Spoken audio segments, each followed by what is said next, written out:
Good morning. For the Inter-American Institute of Cooperation for Agriculture, IICA. It is a pleasure to receive you face-to-face and online in this your House of Agriculture of the Americas.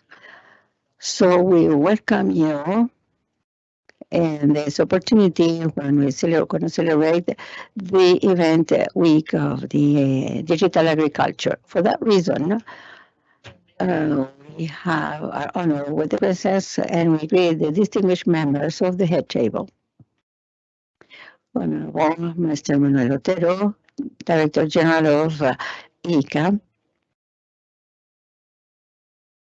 Señor Lloyd Dates, Subdirector General. Mr. Lloyd Dates, Vice Director of IICA. Mr. Federico Villarreal, Technical Cooperation Director of IICA. Mr. Federico Bird, expert in digital agriculture of IICA.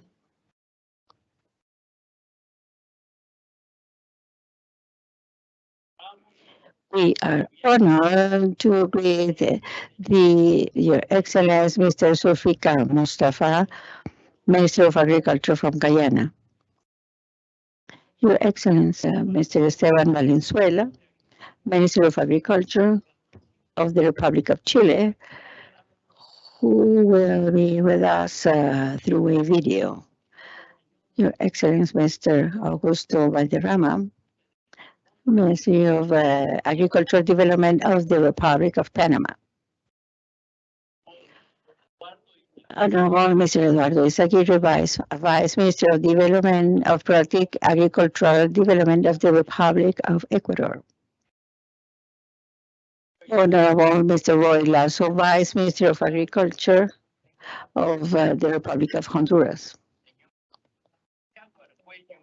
Mr. Santiago Arguello, Coordinator of Agriculture of the United States of the Mexican United States. Mr. Ann Stapleton from the Department of Agriculture of the United States of America. We also greet the representatives of sponsoring companies that are with us.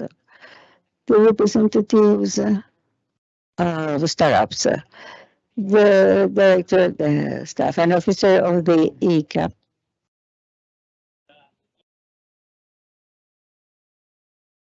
as well as all those guests that follow us through social media.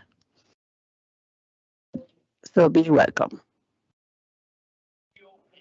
We will start this event with the words of Mr. Manuel Otero, General Director of the IICA, Inter-American Institute of Cooperation for Agriculture. Go ahead. Thank you, Ronald. Good morning, everybody. First of all, I would like to welcome you and expressing our joy to have you here in our house, in our home. I'm one of the few ones here wearing a tie, so since I'm kind of stubborn, I will be stoic with my tie. So I want you to feel home, and I want to give this meeting environment of friendship and transparency to see if all of us can continue promoting the transformation of agriculture. Especially, I would like to greet the Ministry of Guyana. For those who do not know, Guyana has a huge agricultural potential with many things to contribute in this critical situation.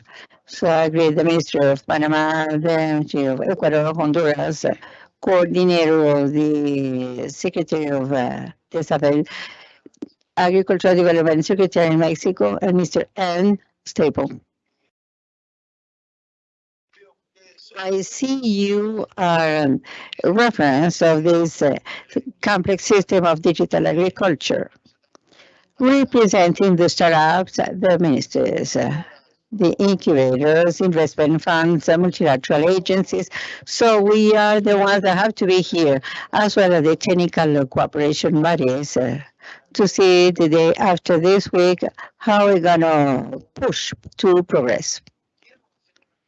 I'd like to make an initial consideration about the global context and to tell you very clearly that we are experiencing a serious conflict situation where the social problems, environmental problems,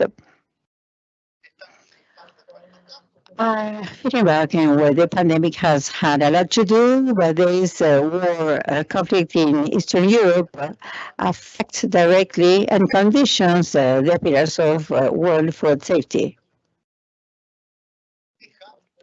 We are in a complex situation with a war that has this war in a couple of countries in Eastern Europe, but this is affecting all of us.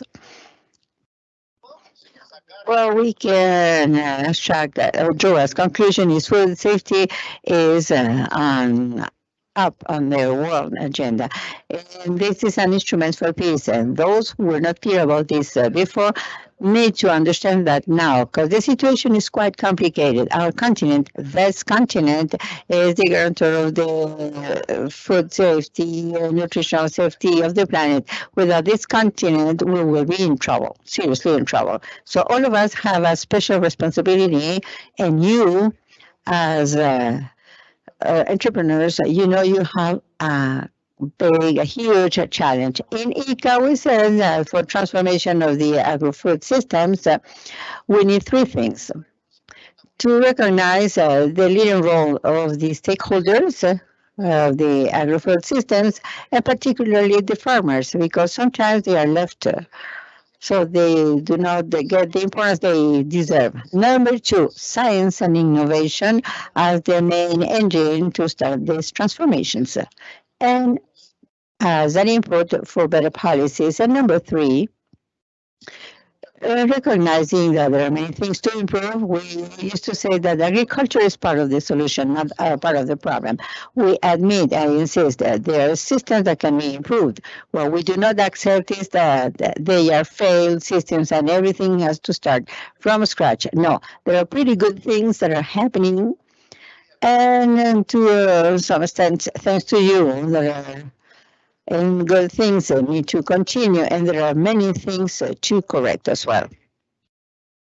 So for us, the new body of knowledge is vital, and here I enter with the digital technologies aspect. They are one of the major tools that we have to transform these systems. And there are challenges that cannot be delayed. We need to improve productivity. There is a ratio of 10-1 between the chains that work perfectly correctly and those that do not work. We need to improve sustainability, inclusion, and a concept that repeats more and more, which is the concept of the resilient systems. If we were now interacting with some countries of the Caribbean, we will realize that, or even in kind of countries of Central America, that there are systems that are quite vulnerable, and the word resiliency is absolutely necessary. We have witnessed how digital technologies transformed other industries, the passengers, transport, tourism, and good things have occurred. So this is the time for these digital technologies speed up the process of transformation in agriculture is arriving. This just begins, but it is increasing seriously. And we believe that there's an opportunity that opens through digital technologies to promote inclusion, to generate greener and sustainable, more sustainable agriculture. And that is why our expectations are very positive. When we talk about digital transformation of agriculture, we're talking about the startups. And many digital solutions are provided by small entrepreneurs with this power of escalation, which is characteristic of the digital world. So that is why in the design of this week, we particularly think about the startups because they are a vital component of these ecosystems for the transformation of the agri-food systems. And that is why we really thank the presence, your presence face-to-face here, and the presence of others on virtual mode. For this event, we have launched the call tech with solutions available. Almost 80 techs from 16 different countries submitted, and thanks to a high-level jury with the academia, representatives from the academia, sponsors, CEO from techs, we selected 15 winners, but we need to link everybody. And we know that there's much more, but the purpose of IICA is to relay them, to help them to improve their proposals, to connect with the problems and challenges of the agriculture of the Americas. The startups are key stakeholders of these ecosystems, but the phenomenon does not end there. We are convinced that the arrival of digital aspects is changing the matrix of technological development, creating these ecosystems of interaction by promoting this link among those who develop and those who use technologies. It's not only the startups. We have also the incubators, investment funds, and from now, the institutes and centers of knowledge that have always played a key role in the agriculture and rural development and that need to adapt to a new scenario nowadays. In this sort of revolution of the digital aspect, the tech of the Americas have a great potential. There are thousands of entrepreneurs offering digital solutions, building companies with a great potential. This potential needs to be transformed in a reality to improve life and performance of agriculture of the farmers, not only the farmers of the Americas, but worldwide as well. And that is why we invite you to dream the Americas to be the beginning of the unicorns. Nobody can prevent us from having this dream and to exert this leading role. As I said at the beginning, the Americas, our continent, we are the guarantors of environmental safety, food safety, nutritional safety. Planet. We want to show you that we have a big commitment that goes beyond the rhetorical aspect to promote this digital transformation. We want this transformation to be dynamic, inclusive, that no one is left behind as much as possible. We hope that this week you can learn about our interpretation center of the Tomorrows for Agriculture, the third hub for agriculture of the world. One of the first two, at least. We are building the Square of the Agriculture of the Americas to hug the whole community, rural and urban community in Costa Rica and in the Americas. We want to tell you that we are supporting a master's degree in digital transformation with the university in Spain, the first internet course for things for Aggro. So we are carrying out a series of studies. So we want to show you that we are doing things and we love receiving your feedback. Any proposal, comment is good for us. We know we can make mistakes in many things, but we are proud of this journey.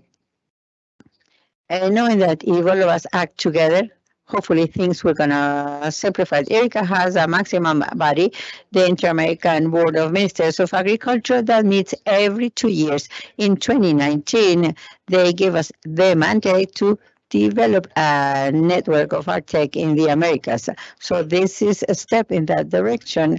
The network must be aligned to communicate in IICA. We believe that IICA can make a contribution.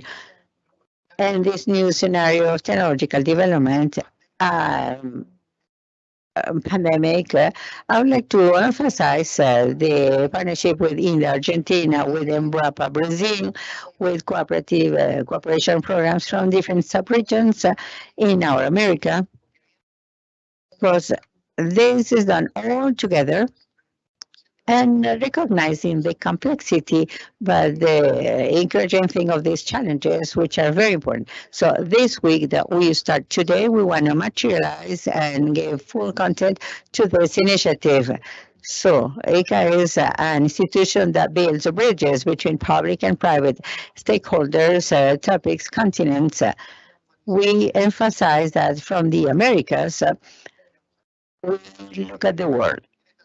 This week, the vital stakeholders will participate in the process of digital transformation, and we are honored to partner with Microsoft, Bayer, World Bank, multilateral agencies, multilateral funding agencies, cooperation mechanisms, only in America, investment funds, accelerators.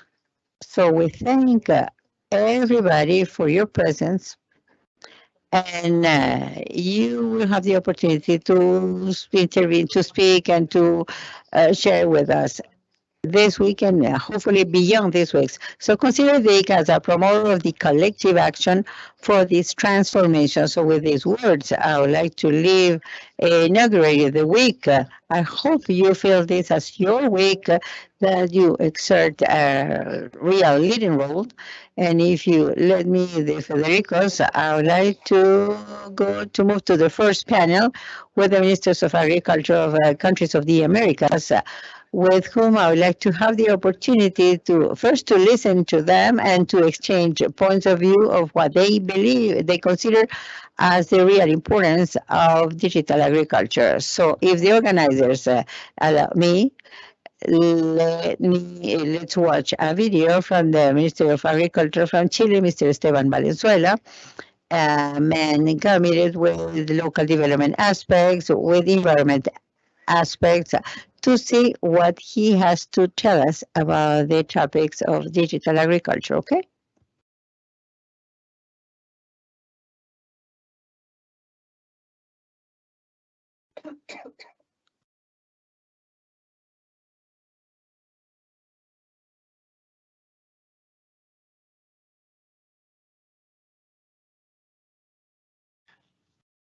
Amiga Yami.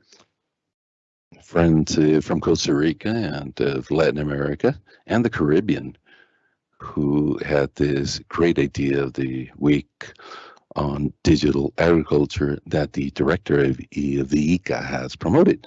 And for us in Chile, it's very important to learn from other experiences of brother countries. We'll learn about two entrepreneurships. We have gaps in rural areas and digital matters, but we have also learned some beautiful things we'll be doing these days. And from CIDEN, a study center for the agriculture of our country, will be informing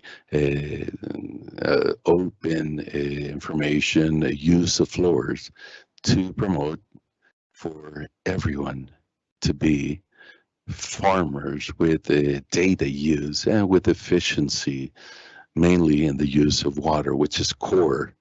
Let's go, let's live, and let's have many more weeks on digital agriculture.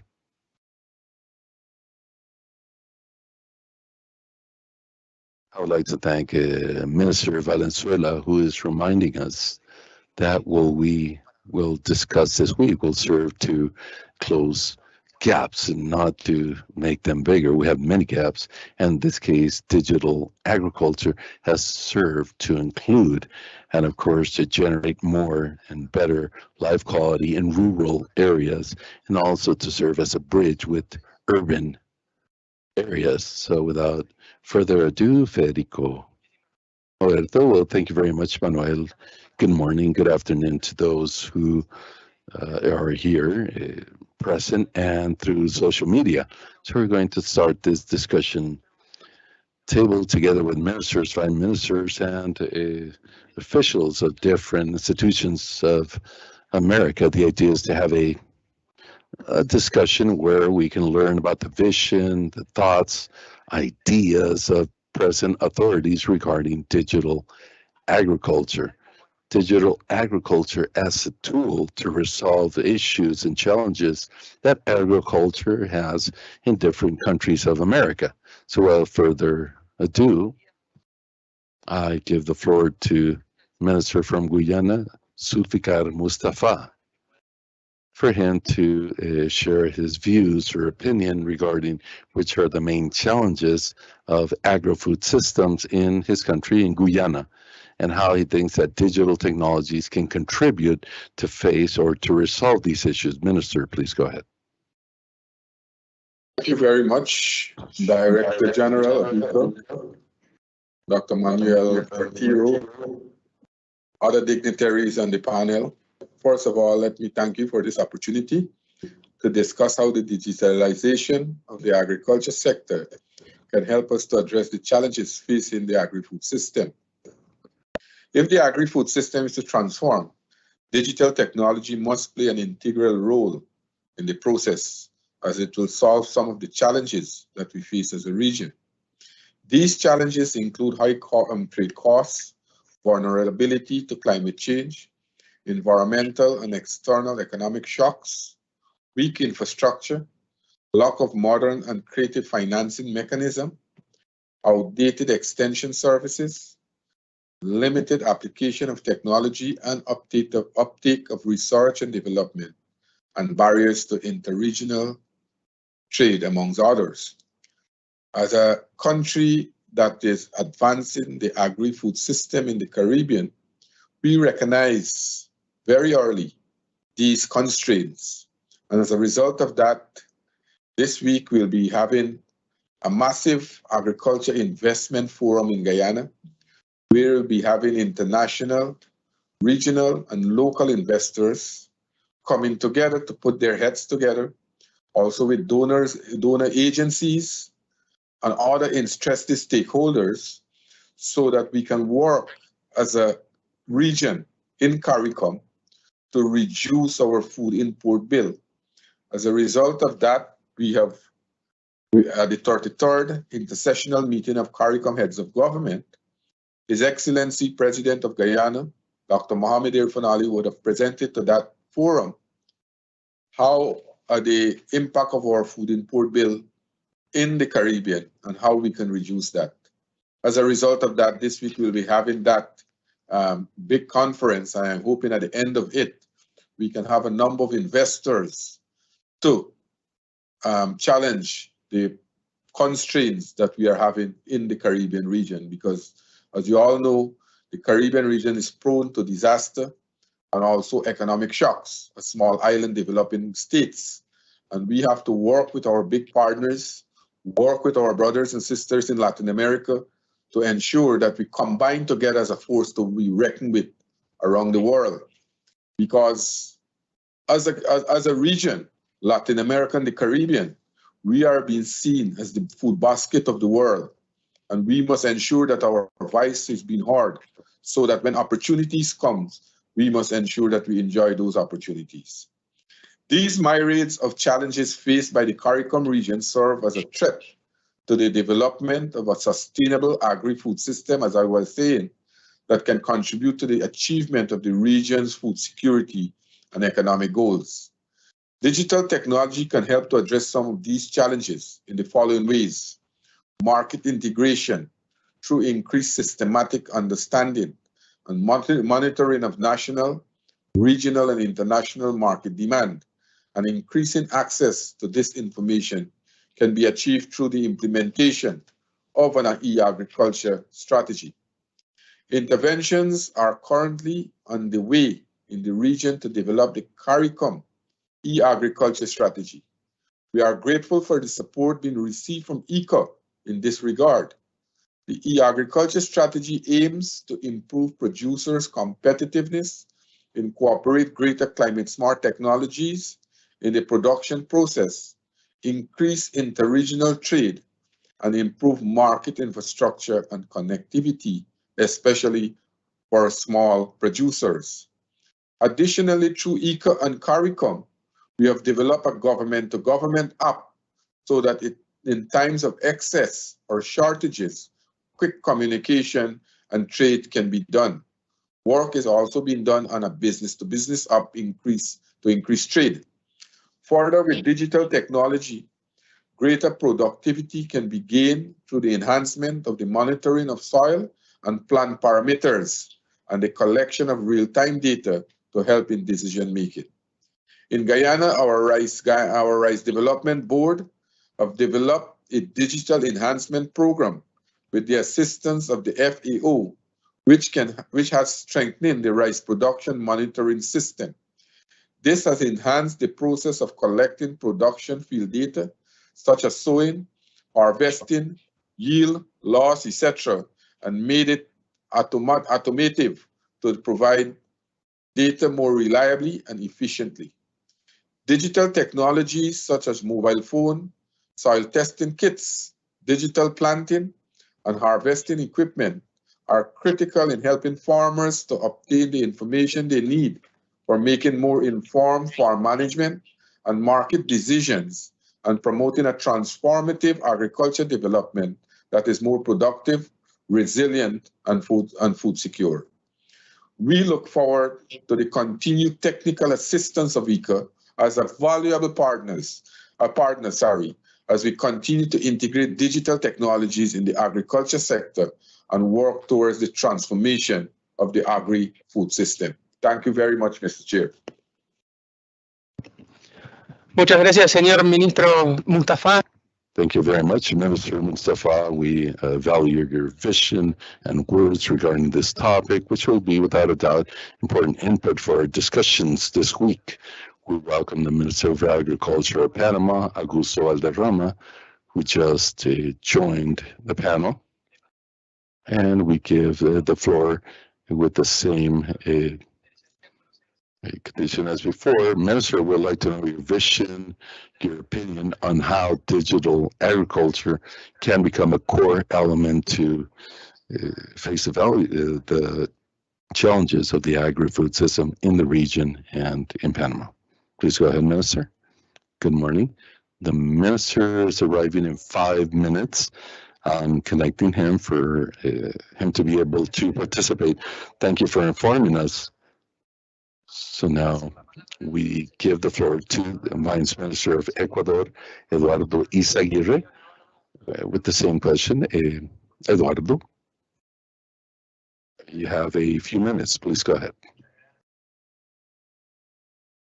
Thank you very much, and greetings to ministers of the region who are joining us today, to the Ict Director, Manuel, Otero, and public and private participants in this meeting. And going straight to the topic and regarding these questions, we can say that agri-food systems in the world have suffered constant affections in their productive capacity, all based on the continuous climate change, continuous effects of climate change. Agriculture sector, family farming sector, has an important weight. It provides 40% of the food offer in my country, which generates supreme importance, and it calls for us to follow that segment. We have been affected with low productivity, with high cost, are affecting us, and the non-adequate ways of trading affect individually all the stakeholders in this chain. It's also joined by difficult access to production channels. There's a lack of knowledge of the use of soil and the different ways which must be mitigated with agriculture outreach and programs like the ones IICA provides to the agriculture systems in the continent. However, this lack of knowledge has caused reduction in soil fertility, affecting most of the lands in the country, and makes these lands that should be fit for agriculture have setbacks in their use because of these reasons. We also have severe issues with lack of labor because of lack of the actors and elements who are involved in the field towards the cities that generate a greater burden of work for those who represent the older farmers, which affects their capacity and therefore affects the performance and affecting the process in general. Among these harvests or post-harvest, making us, as I said, inefficient in our productive systems. I believe that it's clear to everyone that the high consumption of chemicals, high chemical burden that is used to improve productivity of soils, it currently goes against world concepts on cleaner foods. And this is an issue which is also highlighted in our productive systems. There are also issues in the distribution of lands that are fit for agriculture, especially in our highlands. We have small plots of land that do not have the resources or infrastructure to become productive, which makes them inefficient. So it's very important to reach these sectors, to support them and promote these with the help of association in this context, which seems grave in its size. And I believe it is. We believe that technology, or digital technologies, have an important role also, and I believe that it's very critical at this level. I believe we can improve concepts such as basic as a plot irrigation. We can improve our statistics to promote or foster and project the harvest and crops and determine which are the possible profits in this. So it's also important in phytosanitary aspect to have statistics, detailed statistics can allow us to foresee or to forecast the impact or the size of the impact of different pests. Trading is also basic. And what digital technologies can do with the general trading of the products, and to take away many of the inefficiencies and inequalities that the current system has. We as a Ministry of Agriculture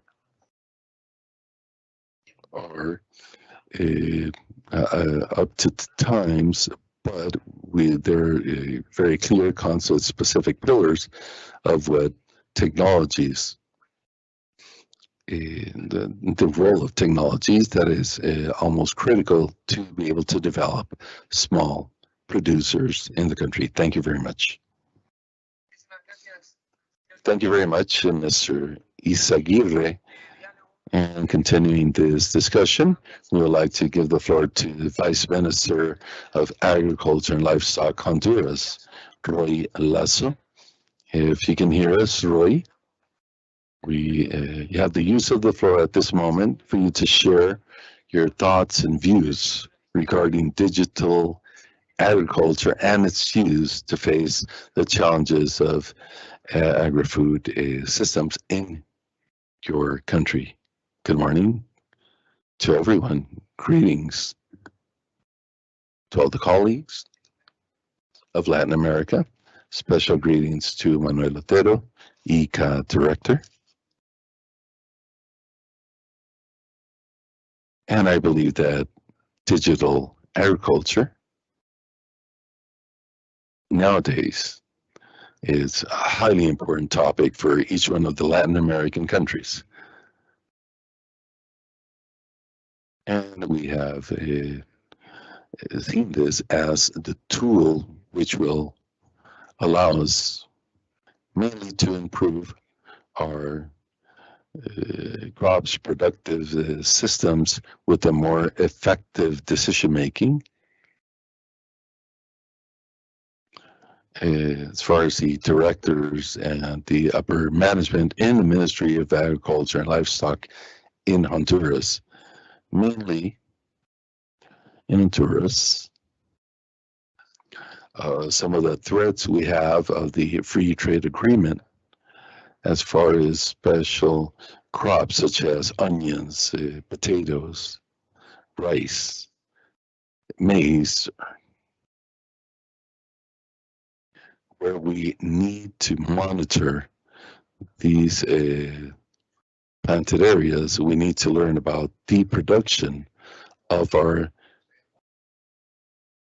farmed lands and know what demands our country has to be able to determine the levels of import we should have.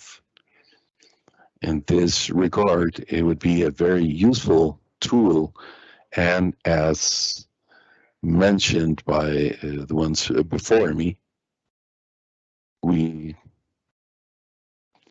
hope to be introduced to digital agriculture and thus gain efficiency in our productive systems. Hunters had abandoned since '92 the national outreach and research systems on agriculture, but a digital agriculture would allow us to reintroduce support for these national plans on research and outreach, and it would be without a doubt a very useful tool. Therefore, in Honduras, from Honduras, we congratulate IICA for this initiative that we support and hope that very soon we can develop these digital systems that can improve our agri-food systems. Greetings to everyone. Greetings from here also. Thank you very much, Roy. And in the room, we currently have 14 individuals that have developed technologies day in, day out, and they've taken note of what you said, specifically that it could be necessary and useful for agri-food systems in your country. Now we go on to Santiago Arguello from Mexico. Santiago is the agriculture coordinator for SADER Mexico. Welcome, Santiago. And with the same purpose, you have the use of the floor. Good morning, and thank you very much to Manuel Otero, to the ministers who are joining us, vice ministers also, and the public in general. From our views, I want to say that after the post-pandemic stage, and though unfortunately in Mexico we didn't have a food scarcity and the value chains remain productive thanks to the food heroes, we call them here. We call the farmers, the agriculture workers who are able to maintain production. Despite this, which has been positive, we also have faced some challenges. I can summarize two specifically, and one is the challenge of continuous training resiliency of our productive systems, especially as a key focus in the middle northern part of the country, and also to pass down diseases where we've seen some mutations not only in crops but also in fisheries, and we're also concerned about this.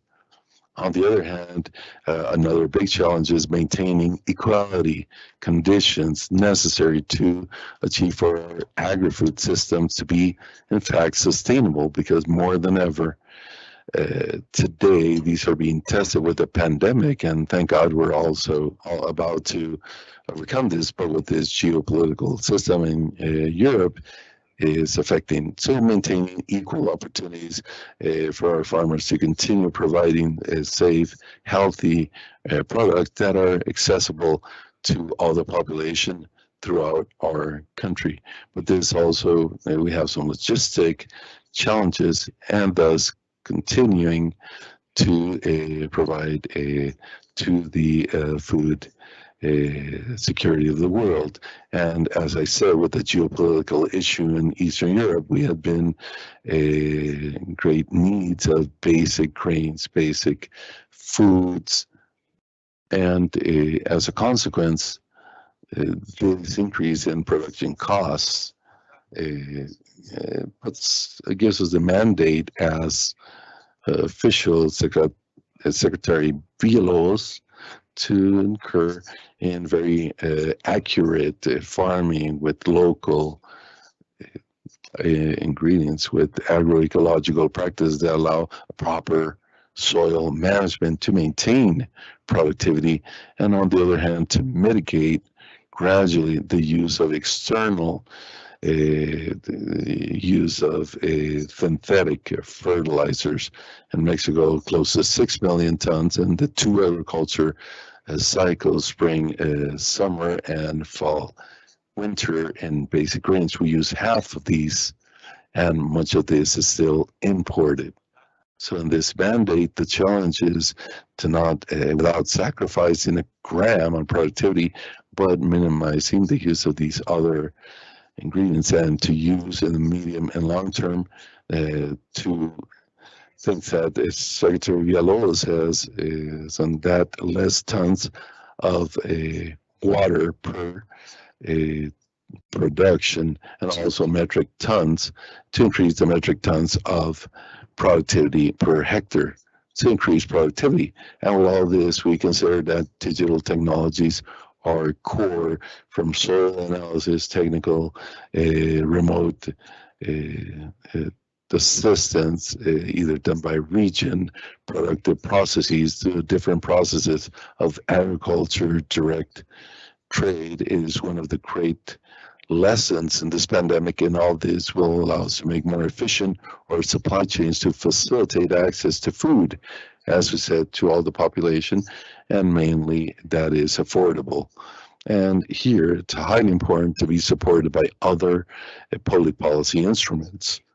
That in the case of Mexico, we can mention the National Soil Strategy for Sustainable Production, as is Sustainable Production Pollinizers, also as well as our National Committee on Genetic Resources for Food and Agriculture, and to ensure that we have genetic material that Mexico requires. This supported by things we have mentioned, like guaranteed prices to give certainty to the farmers' production, well-being programs for water control in arid systems to control prairies, and of course to favor consumption of water for human use, to just to mention some examples. Thank you very much. Thank you, Santiago Arguello, for your quite detailed description. We have now the Minister of Augusto Valderrama online. So welcome, Mr. Ministers. You have the floor to share your view and your ideas about the challenges of agri-food systems in Panama and the role of digital technologies to face it. Yes, right. Good morning, everybody. My apologies for the delay. I had a meeting. I would like to congratulate IICA, Dr. Manuel Otero, and the team of this institution for promoting this debate and to find joint solutions in these difficult times that Jamaica and the world are experiencing as a result of the pandemic, and worsened by the increase of imports, cost of transportation, and so on, that are affecting the levels of food and affecting the increase of sectors, poorer sectors in our rural communities, in the marginal areas of our cities. Definitely, as a state, in these 2 years, 2 years and 2 months of the pandemic, and now with the war, we had to face the problem of efficiency and effectiveness of our processes, our food processes, and we have the responsibility to understand the crisis, to find the funds and the resources and technologies, letting us to have an agriculture more and more efficient, more and more inclusive and sustainable with the environment. Right from the beginning of the pandemic, our government, our administration established mechanisms of direct support for the national production, encouraging the essential aspects of the food basket, and promoting the operation of the productive processes, And with that, we were able to ensure throughout the pandemic food for our population, for our most vulnerable populations that were locked down in an important manner to avoid the infection. And we were able to do this through buying the production and sustainability in the process of growers, supporting families, rural families with productivity kits and tools, fertilizers, seeds. And we also established a loan system, zero interest for small producers in vital line items. So with that, the productivity and efficiency were active, and also through mechanisms of studying without hunger and zero hunger in the schools, supporting students and parents with food, basic food. Nowadays, we consider that the new technologies, the efficient productivity, the water harvest, irrigation, having met services that led us to advance to a process that cause damages in our producers are basically and essential, and particularly with fashion measures, spatial reference, drone mechanisms, to have the soil studies and water availability, leading us to characterize our production and to establish regions according to the soil characteristics. And in that regard, we are working hard with IICA, with FAO, and with other bodies to establish in Panama a system reference and measure by land items, soil studies, water availability that will lead us to progress in this difficult situation.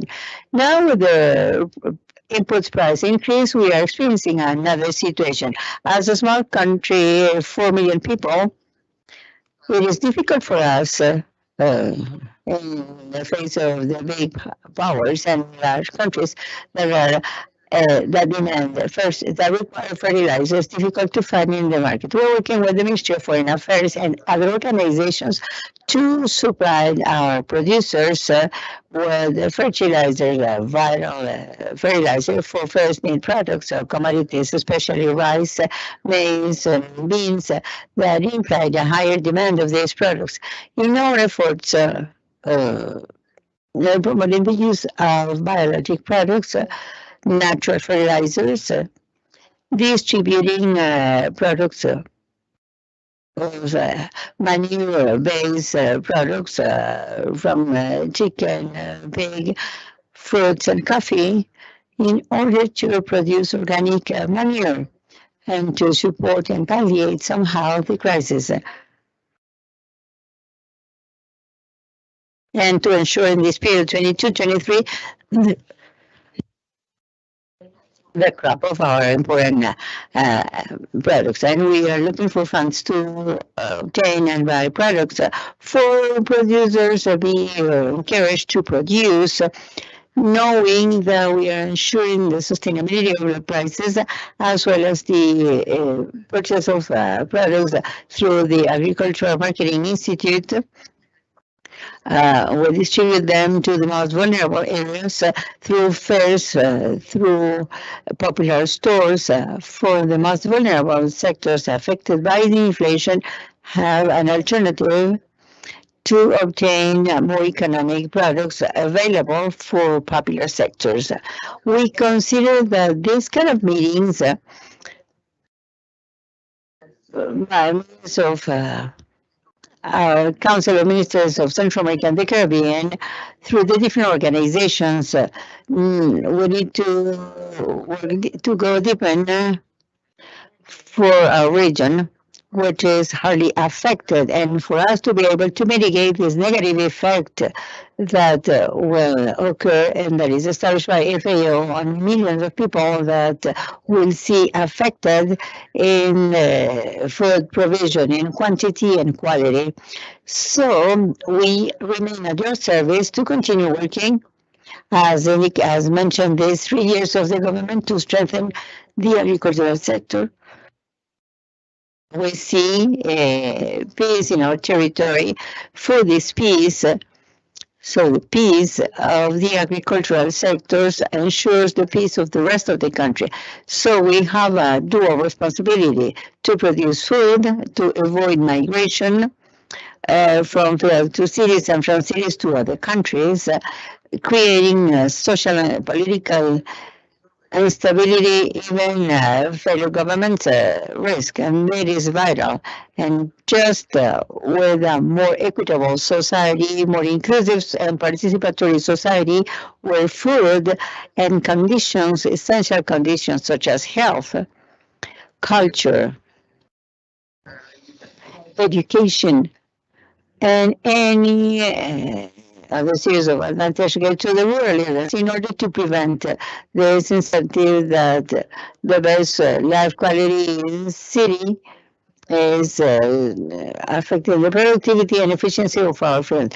We move on and we see in technology one of the single alternatives to be more productive, to pollute nature less, and to live on a sustainable world for the coming years in this difficult situation that will require that all of us change our way to act, that we find solutions for most people, particularly the most vulnerable, and to increase the social tissue that led us to continue living in this only planet and special craft that is called Earth. Thank you, Minister Augusto Valderrama, for sharing this important space with your reflections here. And to conclude with this first exchange of data with regard to digital agriculture, and a readiness to face the challenges in agri-food systems. We want to welcome and we want to thank for your presence here, Mrs. Ann Stapleton, National Program Leader of USDA. Thank you so much, Ann, for being here. So we share the floor is yours for you to give us your overview with regard to what we have stated here. Go ahead, Ann.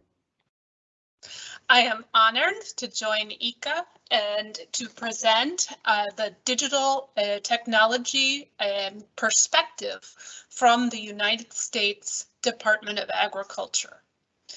Digital technology will be critical in solving United States Department of Agriculture challenges.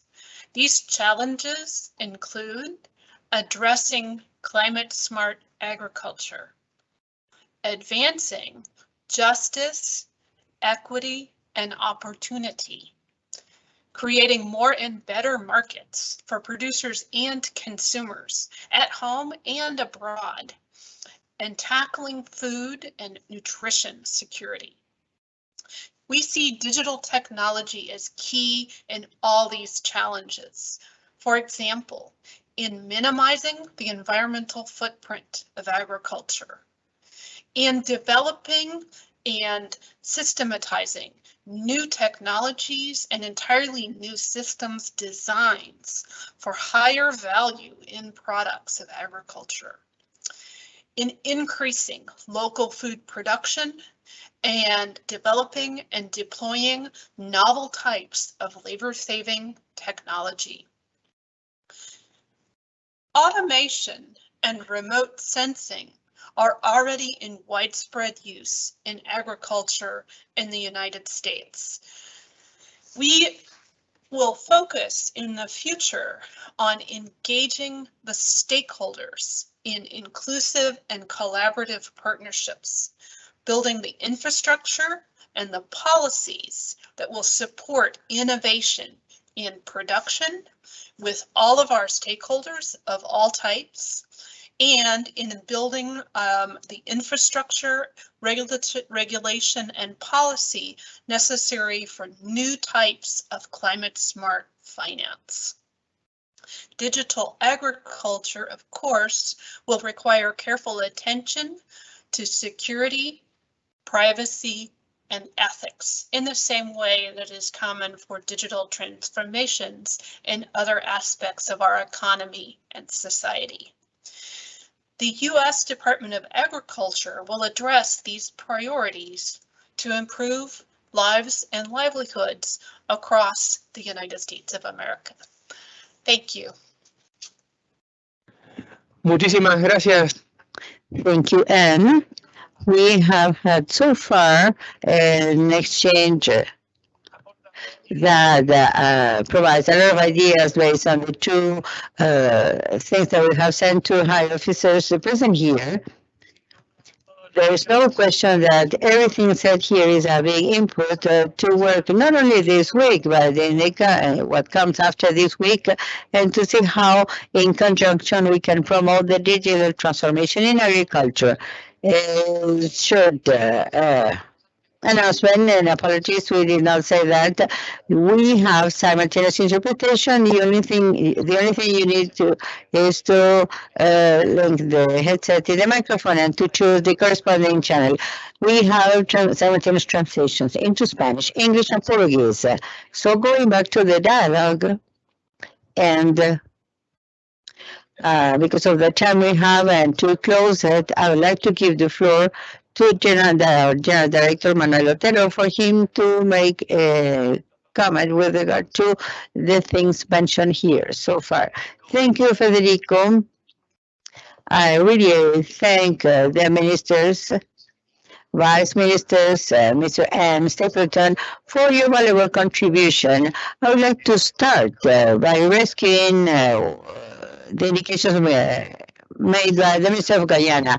We are the basket of food for the world. And with that behavior, with attitude, we may think in transformations. For those of you who do not know Guyana, I repeat, Guyana has a huge potential for agricultural development and rural development, and also has to support the other Caribbean countries to reduce what the minister said, the food input bill. I don't know what is the current figure, but I'm sure it must be around $5,000 or $6,000 million a year. And with that, I would like to emphasize that among vulnerable regions in our continent, one of those regions are the Eastern Caribbean countries. I would like to include Haiti on a special manner, and the role played by Guyana, as the minister said. We need a lot of investment. And there was a comment made by the Ministry of Panama as well. We need investment and to be able to have access to technology within the systemic vision of agriculture that goes from production to consumption. The Vice Minister of Ecuador emphasized on farmer family agriculture, which is the backbone, particularly for the countries and the Indian region. What did they repeat? The soil aspect. They need to be clear about the soils map and to have differentiated strategies and parameterized strategies according to the different regions. The water aspect is vital, where the water stress, as Mr. William from Mexico said, Mexico downtown is suffering from droughts, but there are also problems in the United States. For those in the southern, we know what happened in the harvest where we had serious water stress.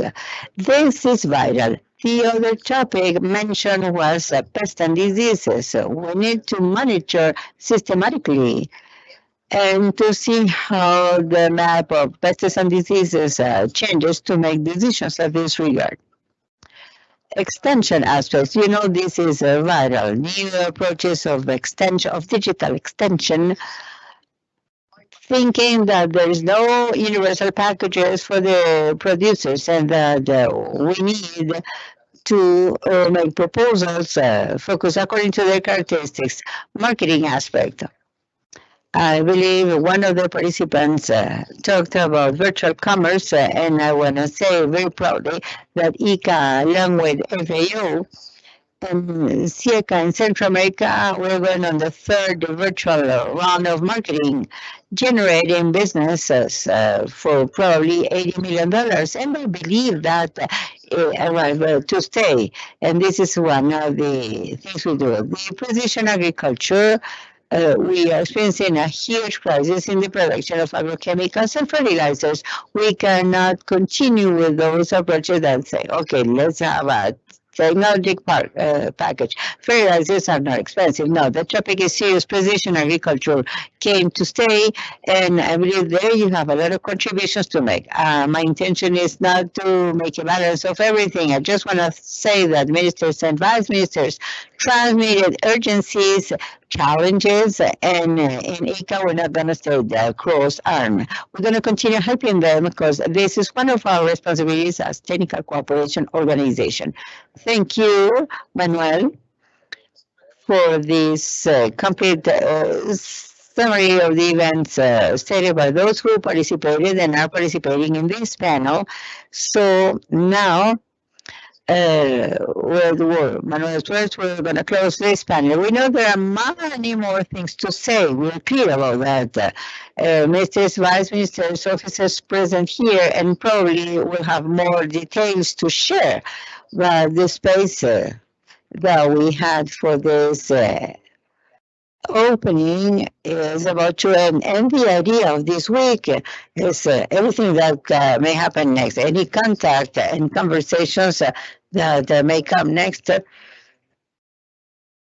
So in that regard, the Mr. Vice Ministers and officers participating in this panel and your teams, I invite you to follow this digital agriculture week, to follow all the solutions that will be submitted by those people present here throughout the week, and to establish contact with them.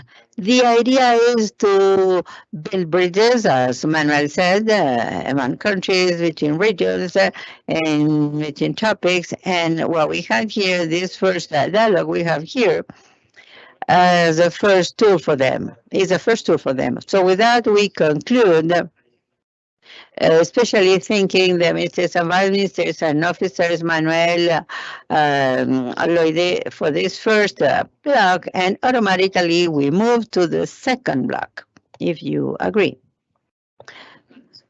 To move to the second part,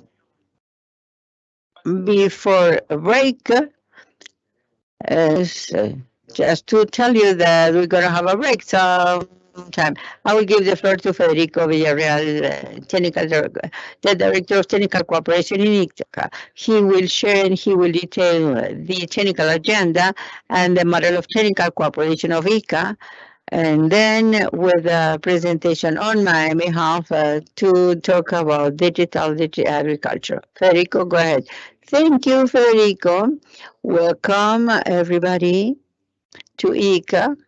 It is a great pleasure to have you here.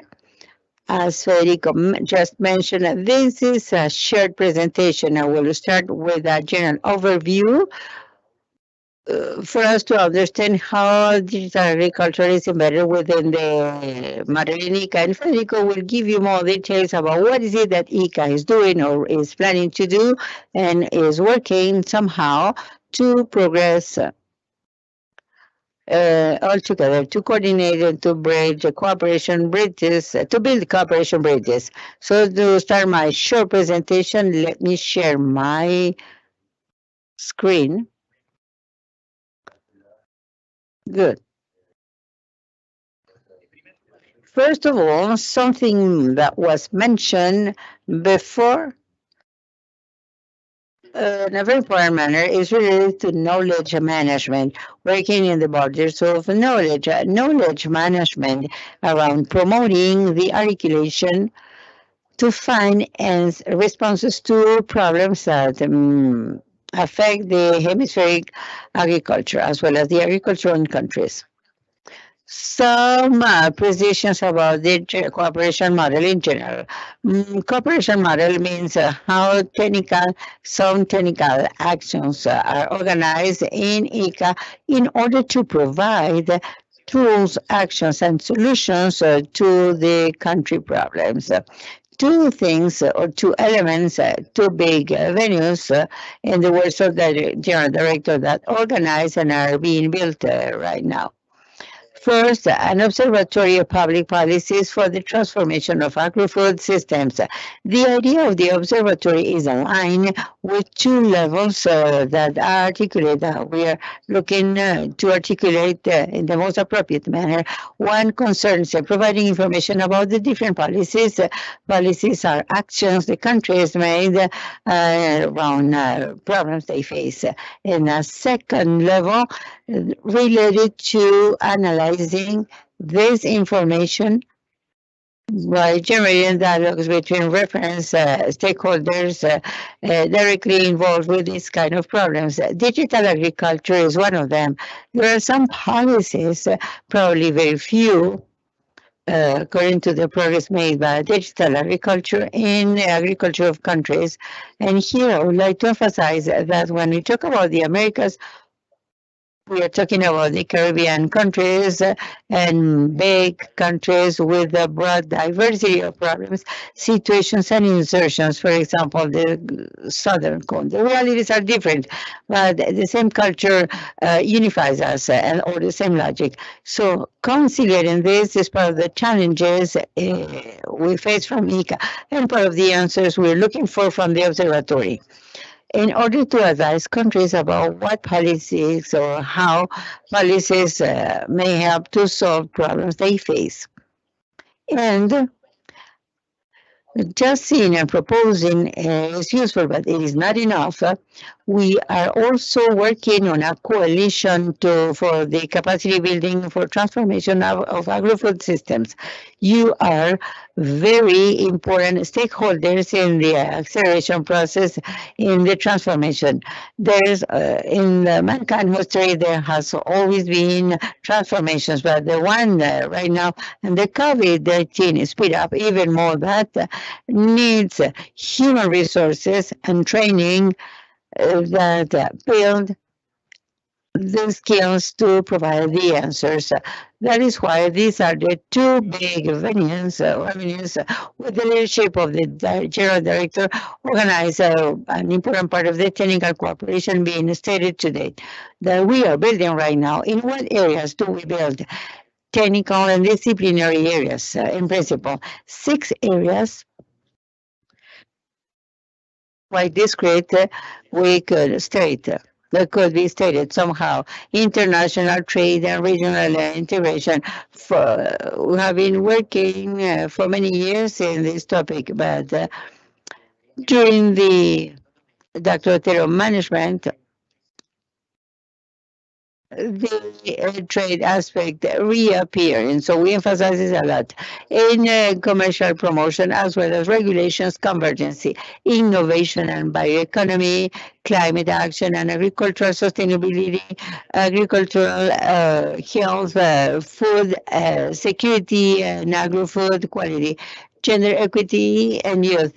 These 6 areas work focus on specific aspects to know each person that is leading somehow these programs.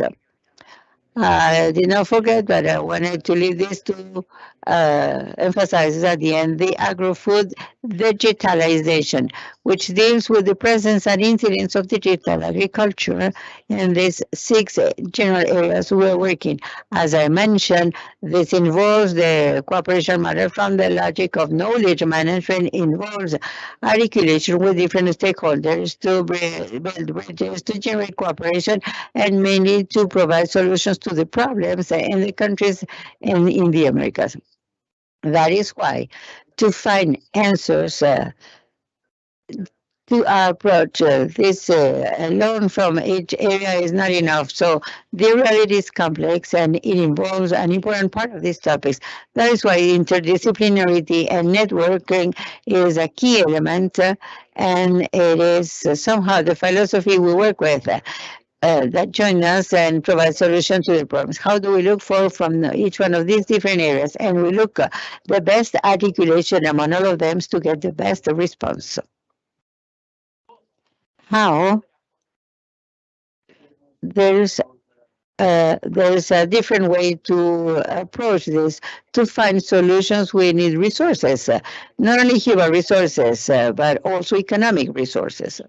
IICA is a cooperation organization, not a funding organization, and funding for all these actions makes it possible. That is why there is a big and large strategy providing good results that must continue improving and increasing, and this is related to project formulation to channel external resources in order to provide these solutions.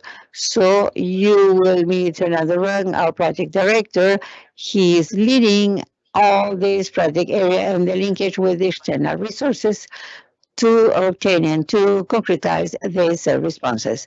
Also, on an interdisciplinary manner, when programs constitute aspects that should be systematically addressed, we created different initiatives, interdisciplinary initiatives that articulate these actions and that address different themes systematically.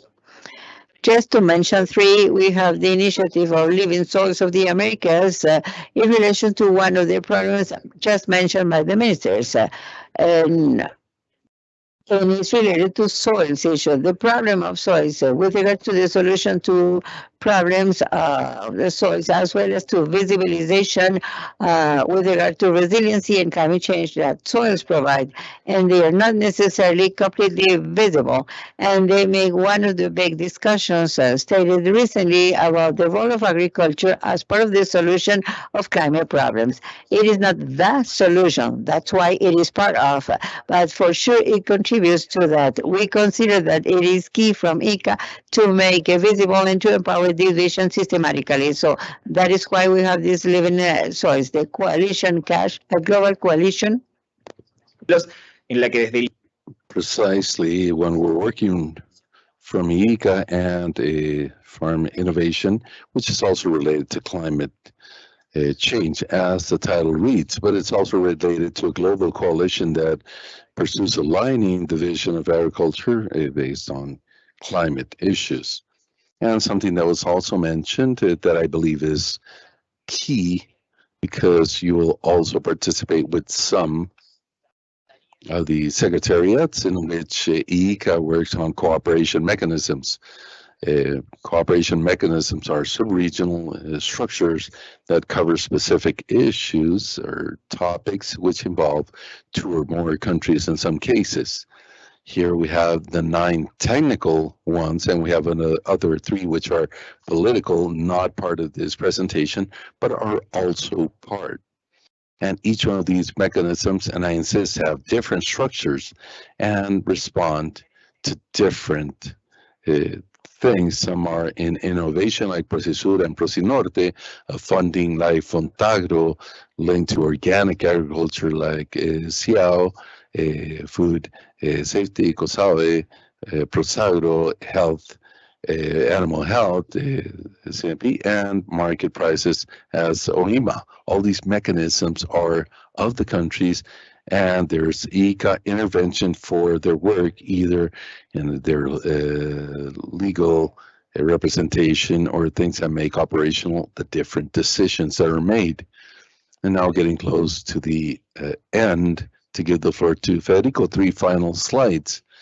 In current times, what is demanded by reality and by the countries to a cooperation model, and IICA's technical cooperation, first, flexibility before these changes, second, to provide specific answers to real issues we can discuss regarding epistemology of thinking, which could be a very interesting discussion. The ministers, what ministers need are specific answers to the issues they face day in, day out, and the role of IICA and technical cooperation is to find solutions to that are translated in benefits for farmers.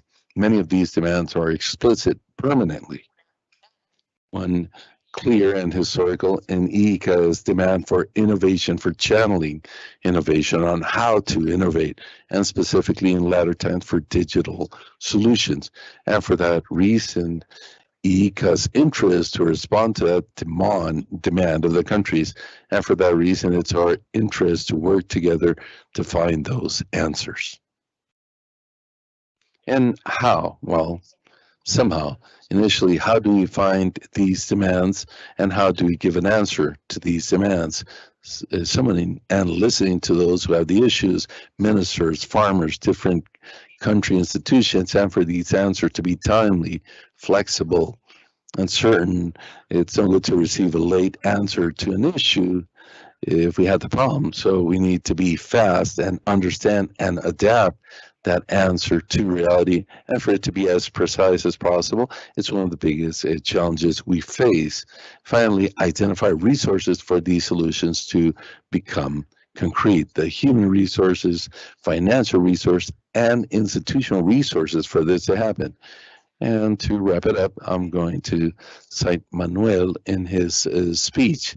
In his speech, commencement January of this year, second mandate, where he summarizes a very clear way, which is the focus in which technical cooperation must focus. First, to build bridges. He just said it, and he also said it in January. Between actors, topics, countries, subregions, and continents. IICA, that from the continent is looking to the world. IICA consolidated as a network of networks that acts through a real platform to manage knowledge. So these bridges to end up being solutions that are timely, precise, and deliverable in agriculture through a broad network of networks. IICA, Open Doors, IICA, and now Federica to speak on this topic. Thank you, Federico. And using the general framework established by my colleague, I will share a brief presentation in which we'll double click on digital agriculture. Please, Manuel, go ahead. So let's provide a minute. What we'd like to convey with this presentation is basically the views of IICA regarding to digital transformation in agriculture. And we hope to enrich it after this week. In other words, what we have written here, it's not written on stone because, as Federico said previously, this topic is something IICA has been working on, but it's very dynamic. Therefore, the vision we're building and the actions we're building that come from that view are under construction. So what's the context in which we think, speak, and act regarding agriculture digital transformation? The context that Manuel shared and several of the ministers and vice ministers who participated just a moment ago. Agri-food systems in any country of the world have great challenges before them. And just to summarize, we can mention three, which is to increase production, to minimize impact, especially on health and environment, minimize or eliminate if possible. And third, and not less important than the previous ones, is that agri-food systems to offer opportunities for development for people, for these to be places where people can obtain opportunities to develop and grow and to have well-being. And we understand that digital solutions, not technologies, but the solutions that are built based on technologies are necessary. Possibly not enough, but definitely necessary to overcome all these challenges that are recognized from the small as a farmer to any one of the ministers who spoke before me, and these are necessary. It's not possible to think of the future without digital facilities, because these are instruments to create more efficiency. You know this well. These are instruments to reduce transactional costs with the impact it has in any value chain, and these are instruments to reduce asymmetries on information. And finally, generate inclusion, which allows to have less information symmetries, not only in the markets. Fortunately, there's great proliferation of digital solutions, and you are a sample of that. Hundreds or thousands of solutions only in America. And when I say America, I'm talking about America from Argentina to Canada, Caribbean, Central. And you can notice this because its proliferation is competition for you in developing digital solutions. But some are more mature, some not as mature. And I'm not referring to solutions, some solutions that still need to improve their value proposal to be used. But definitely we have on the table a great number of solutions that enable that digital transformation. So it's there. It's very close. In other industries, as Manuel said, there's clear proof that digital technologies transform the value chain completely. They reinvent value chains, and here we included only 2 examples. And it's very important to acknowledge that of this transformation promoted by digital technologies in different value chains, there's a number of benefits, and that's why we want transformation. But it turns out a warning light, which is that as with every strong transformation process, digital transformation generates some threats or some risks, which are important to consider to try to minimize these. So as far as the benefits,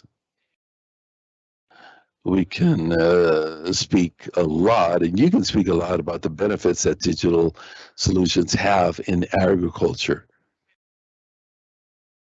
However, in general terms, there are different initiatives, different agencies in the world that acknowledge that digital transformation on agriculture contributes to achieving at least 9 of the SDGs, Sustainable Development Goals, that humanity has agreed upon. The idea is not to see each one of these, but for those who are interested in this image, it shows somehow how different digital technologies can contribute to those 9 Sustainable Development Goals. I won't say it in detail because I cannot read what it says, so my vision is not as good, but we can discuss this later. So there are no doubts that there are benefits that come from introducing digital solutions to agriculture. But we invite you to think, and that's our role, not to get excited only on the benefits, but also put on the table possible risks and to work on these. And in this regard, when we study all the studies that exist on digital processes in agriculture, we have at least 4 or 5 risks that are important to consider. First, it increases inequalities. It could generate more inequalities and somehow generate exclusion to those who cannot adapt to this new world. And in digital transformation, in lodging, in hospitality, in transport, all these risks have become very clear, this type of transformation. It could generate conflicts. We can see different protests in the streets with the arrival of these technologies that come about because of power relationships, because someone who could do something in the past can no longer do it because technology posed a change in the scheme of players that are carrying out a process. We also speak about displacement and exclusion of workers related to automation processes, and there's great discussion in some continents more than others about risks related to the intellectual property violations and privacy in the use of data posed by digital technologies. And because this is a problem that those who are in startups are very well aware of this. But the important thing we consider is to have in our view the threats as well as the benefits and do whatever is possible as a network. I'm not speaking only from IICA, but to minimize all these threats which can appear. What do we see going forward, well, we see that digital transformation in agriculture is in a beginning stage. If we see the history, great transformations took decades. And this one is just starting, although we get a little anxious and we want to see more digital things in agriculture. It's still in a starting stage and unequal for various reasons, because there's infrastructure missing. Some places don't even have electricity. There are many places, and we have studied this with IICA, where there's no connectivity. There's immature solutions. You are aware of this as well as we are, that some solutions require your time to find the best format and to solve issues based on the needs of a farmer. So there's still work to do. And the last but not least important point is that skills are missing to be able to use many of these digital technologies. I'm sure you have to endure this. We suffer this at a different scale, but it's definitely area when we see different populations in different countries, especially rural areas, their skill levels to manage digital technologies are very scarce. And although new generations are coming into agriculture, who have by nature greater affinity with digital technologies, what is still needed is high, and for these digital technologies to continue penetrating, we must train these skills. And looking forward, we see that it's also inevitable. There's no way for transformation, digital transformation, not to happen. In the latter 3 or 4 years, it's been accelerated. There's no doubt, partly because of what Federico said, the post-COVID stage, there are more solutions. Other sectors are becoming digital that are linked to agriculture. So what's coming is action. Without a doubt, these are opportunities to improve agriculture or business opportunities for people like you. And without leaving aside that all transformation has a negative impact, and it's important to have this in scope to minimize these. So we believe that this moment, and that's a reason for this gathering, this is the most proper moment to promote digital transformation, to capture all the benefits it has and prevent its threats. And for that reason, it's a priority in IICA's agenda, as Federico said, together with other topics. So what IICA is trying to do in laying bridges is to try to help for this transformation process to be dynamic, for it to come fast, to bring benefits, but also to be inclusive. And IICA has been carrying out actions for a long time related to digital agriculture. CMAG will have a tour of Fab Lab, are very specific proof of that. Many technical studies, partnerships we have with various organizations. Do apologize, I have a bit of a cough today. No fever, no, relax, no fever, nothing else. So no, relax. We've had various cycles, discussion cycles, such as digital gaps and others. So this doesn't start this week. It actually started before what we are making it more intensive.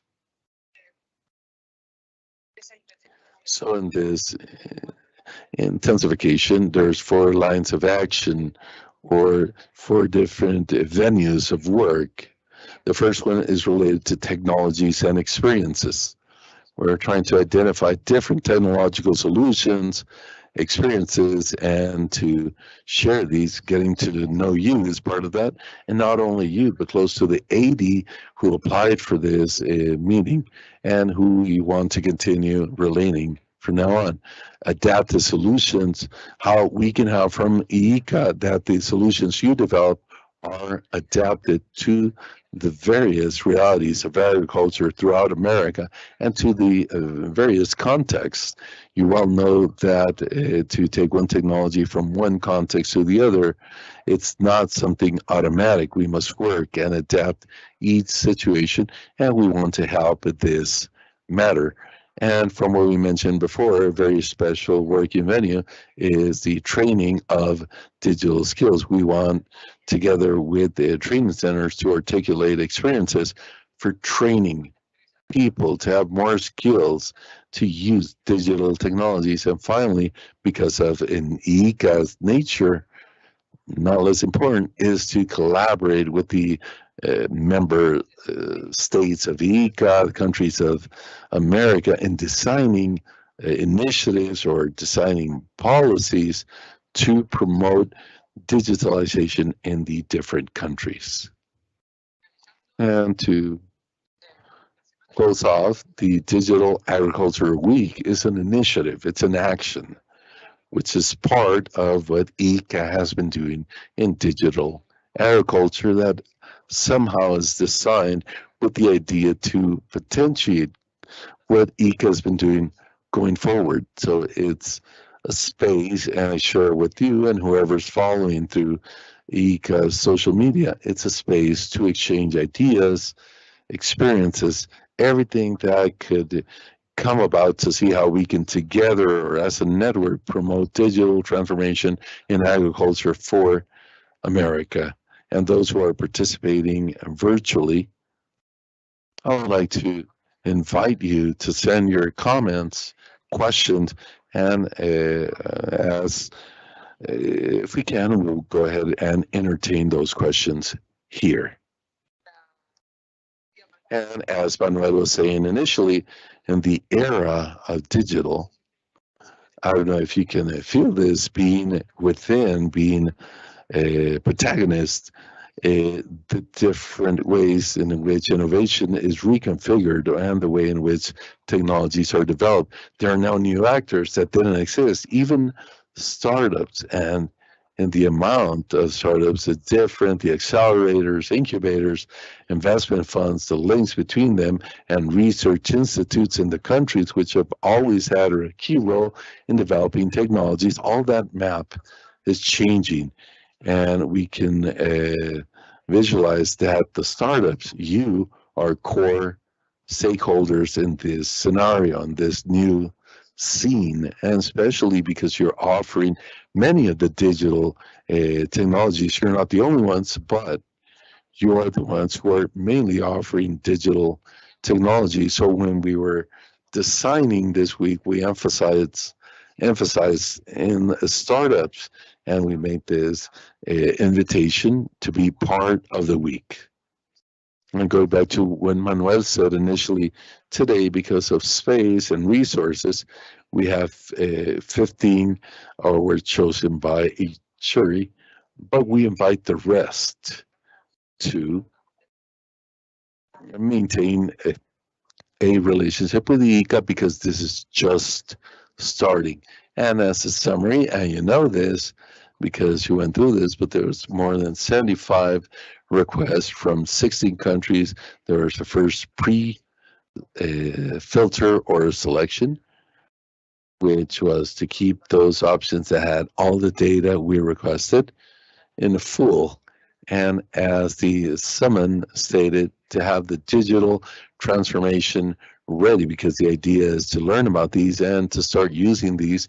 There were 48 that were pre-chosen, and then a jury that in 2 different meetings chose the 15 that were appointed from 6 countries. And I want to acknowledge that jury and the hard work they did for that selection, because it was not an easy task. And I'll mention each one. Walter Bethkin from Uruguay. He's the vice president of INEA Uruguay. Very important part. University of Columbia in the U.S., Dr. Lawrence Clerks, an academic, very well-knowledge, University of Wageningen, Holland, and agriculture specialization expert, who will give us a talk, a conference on Tuesday, tomorrow. Jorge Leon, he's from Microsoft, one of the co-sponsors of this IICA initiative. Rafael Lopez, who's a director in the Ministry of Agriculture, Livestock, and Food Guatemala. He participated in behalf of the political decision makers and brings their views. Also, Ana Paulina Pozo, part of the Bayer Crop Science Group, which is also sponsored together with Microsoft and World Bank for this week. Also, Mariana Vasconcelos, and I'm sure that several of you know her because she's a very important entrepreneur in Latin America and the Caribbean with her startup called Aggro Smart. She's part of the Advising Council IICA for Digital Agriculture, part of the jury, and who you now know very well, Federico Villarreal, the Technical Cooperation Director, and in different plenaries assessed all the different initiatives with great difficulty because there was willed and for them to be many more, very many interesting proposals, but they ended up choosing the ones that are here. And just to give you an overview of the Digital Agriculture Week's agenda, that, as I said, is quite intense. There's very little time for going out, for hobbies in these 4 days. And so through Thursday, as you have seen, but telling those who are listening virtually mainly, very important political officials of the America. We have some presentations, they have intervened, we have presentations, we have discussion tables that are a little more informal, and we have a great variety of actors because that was the purpose, that was the idea. We have startups, we have ministers and officials, as you saw. We have multilateral companies, research and development institutes, funds, accelerators, agencies, and multilateral initiatives, international experts, and universities that will all intervene during this week, showing their views, listening to what you have to propose. And when I say you, not only the ones present, but those who are participating virtually. So in your tables, you have the agenda, and that's the agenda we want to follow throughout this week. This was only a summary, and we finish here. But with for more technical detail, before I finish, I want to give the floor to the Lloyd Day, the sub-director, to close this first inaugural phase of the Digital Agriculture Week. Thank you, Federico. Now I would like to give you the warmest welcome once again.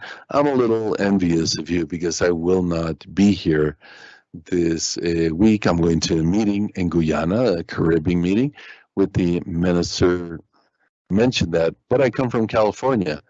So I come from Silicon Valley, and I used to work for a software company in which we attempt to have a personalized URL for security, but timing is everything. And we went up in the stock market, but then we dropped very hard. So I'm looking at this table and I'm thinking there's maybe a future Bill Gates or Steve Jobs or Sergey Brin or Peter Thiel. And who knows? I was just thinking that I was going to a gym. I was going to a gym in Menlo Park, very close to Facebook. And everyone was working out. The PayPal team back then, it was just starting. PayPal was just starting, and you know what happened with PayPal and then with Facebook. And all this is incredible. All this happened with innovation, with technology. And now we are in moments for this to happen in agro. We have big farms in Brazil, Argentina, the US, with the John Deere tractors and all that. But the world has changed so much. I remember that when I was in Silicon Valley, we didn't have that. Everyone has that now. And now when you go to a bar, restaurants, you don't even speak with someone. You're there sitting at in your TikTok, and the world has changed a lot. But that's a good thing. And agro world will also change. Even the poorest now have a cell phone and can receive information, can take a picture of a disease in their strawberry or tomato and post it to a research center or a private center to know what to do with that certain disease. So we're going to improve our performance, yield of our plants in the world, and we're going to mitigate our impact to the environment. We're going to provide food to the world using less chemical supplies, less water, less soil. The world will change. Agriculture is part of the solution, and you are part of helping us to do that. I know that this format, this location is a little strange for you because you are from technological companies, but it's with you that will have an impact with ministers and with governments and public officials for them to help you to be more agile in sharing this with all the producers, farmers. So I am very thankful for your presence here, for seeing this new group live after 2 years of COVID. So I wish you the best success this week, and please continue in contact with us, and please enjoy Costa Rica's rain. Hopefully some will have the opportunity to go to the beach or volcanoes and to enjoy this country also.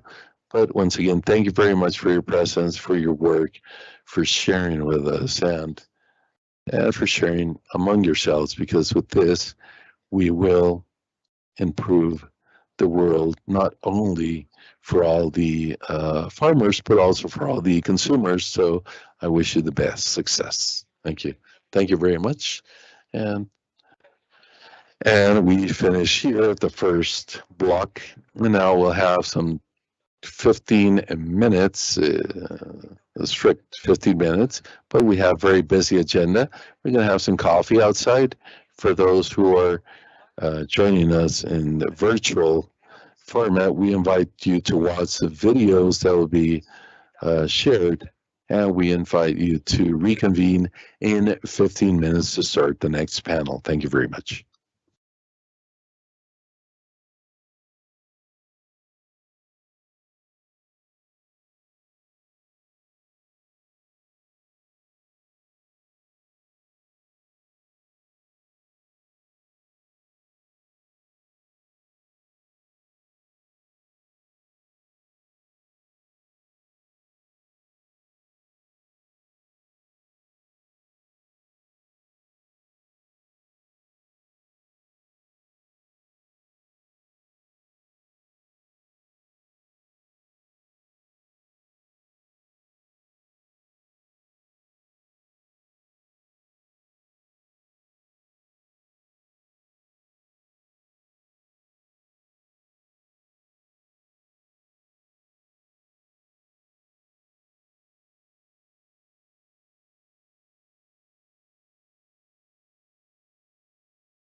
Buenas, estaba esperando que terminara el video. Bueno, un gusto tenerlos a todos aquí. Yo soy Viviana Palmieri, trabajo en el Ict. Pleasure to have you on here. I'm Viviana, work here in topics of innovation and technology, having with this previous work. Now we're going to start with some kind of session that will take us the whole week. So these days we're going to have several sessions of this kind.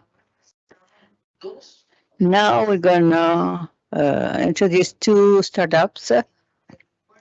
And I remind those who will present now and the others that we have considered some 10 minutes for your presentation. I will make you a sign. I don't have red cards, but I will make you signs after the 10 minutes are over. So I represent. I give the welcome Nicolas Imeri, who will make the introductions of the startups. Go ahead, Nicolas, floor is yours. First of all, well, the presentation, you can see the presentation, so I want to thank the Institute, the Inter-American Institute of Cooperation for Agriculture. So for our company, this event is very important, and we believe it will help us a lot. Before going to the topic, in Chile, let me tell you that my name is Nicolas Santinelli, and I would like to share some lines with you why I choose to work in Chile. I grew in agricultural producer's family, and this passion for agriculture took me to choose my profession. I'm an engineer. I graduated from the National University, and I concluded my studies in Toulouse, France. My motivation was to work to solve problems of agriculture and to find things to do things a little bit better. And precisely for that, Gbot was created on the hand of three entrepreneurs, Juan, Sergio, and Javi. Fanatics of new technologies, fans of new technologies that wanted to apply it to transfer agriculture, to take it to a new level. And in this communion with an agronomist and three passionates of computer, we create this company applying new technologies. What are we doing to fulfill this purpose? In Gbot, we are applying artificial intelligence and robotic intelligence for crops. And you may wonder, the description of crops is as important as it is. I'm pleased to say yes, it is very important. There are full industries, as mentioned in the previous panel, that depend on crop description.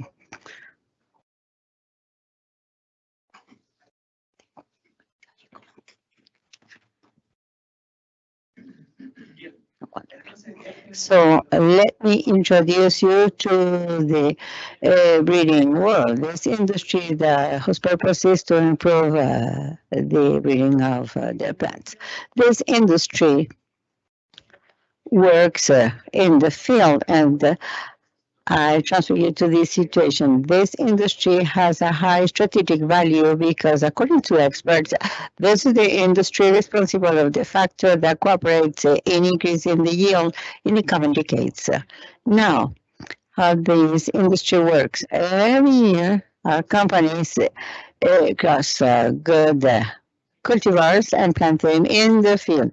These lines planted in these experimental plots that you see on the screen.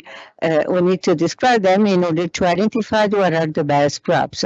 And after that, to multiply them and to market them through the seeds. And that is why the crop description is a vital activity in order to identify these lines that are going to be the seeds that will be planted in the future. But this industry in this process has a problem.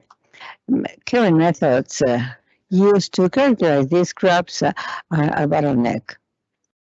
And to explain why they are a bottleneck, I have to talk about the methods. Basically, there are two methods used to characterize crops. One is the use of agronomists that go over these experimental plots, recording all the data by hand or manually. The second method is the use of experimental harvesting machines, the ones that you see to the right. And with that, we can get very accurate this information related to performance. These two are very expensive and they are costly and time consuming. They consume resources. Companies such as Bayer, Corteva, Syngenta, just to mention some of them, invest $2 billion in evaluating the cultivars they have in their assessment programs. In this program in Gbot, we clearly saw an opportunity. So we created a rover capable to go through each plot on these breeding programs to take a picture of all these plots. And with those images, we are capable to produce information using the power of deep learning applied to image computer analysis. Let me share a little bit more how these algorithms work. To the right in the slide, you can see how, as the rover progress moves on in soya and soybean, the algorithms are capable to recognize each soybean. And with that, we can produce information about the number of soybean. So we can do this, we can produce information about the number of grains, pot number, even the seed weight. And you may wonder what for is this detailed information of the soybean crop. With our technology in Gbot, we are capable to recognize 50% of the best lands with the best productive potential with 80% sensibility without using a harvesting machine. We are replacing a costly method, a costly and slow method for an economic one, which is fast. We are making this possible because we are digitalizing agriculture. And all this makes a lot of sense when we consider the detail that only with this 50% of the trial cost is the harvesting task. As I mentioned, we are making everything possible because we are digitalizing agriculture. We are substituting, we are transforming plants and grains in beans and soybeans. Beyond technical details of technology, I would like to tell you how we plan to provide economic sustainability to Gbot. We plan to offer this phenotyping as a service.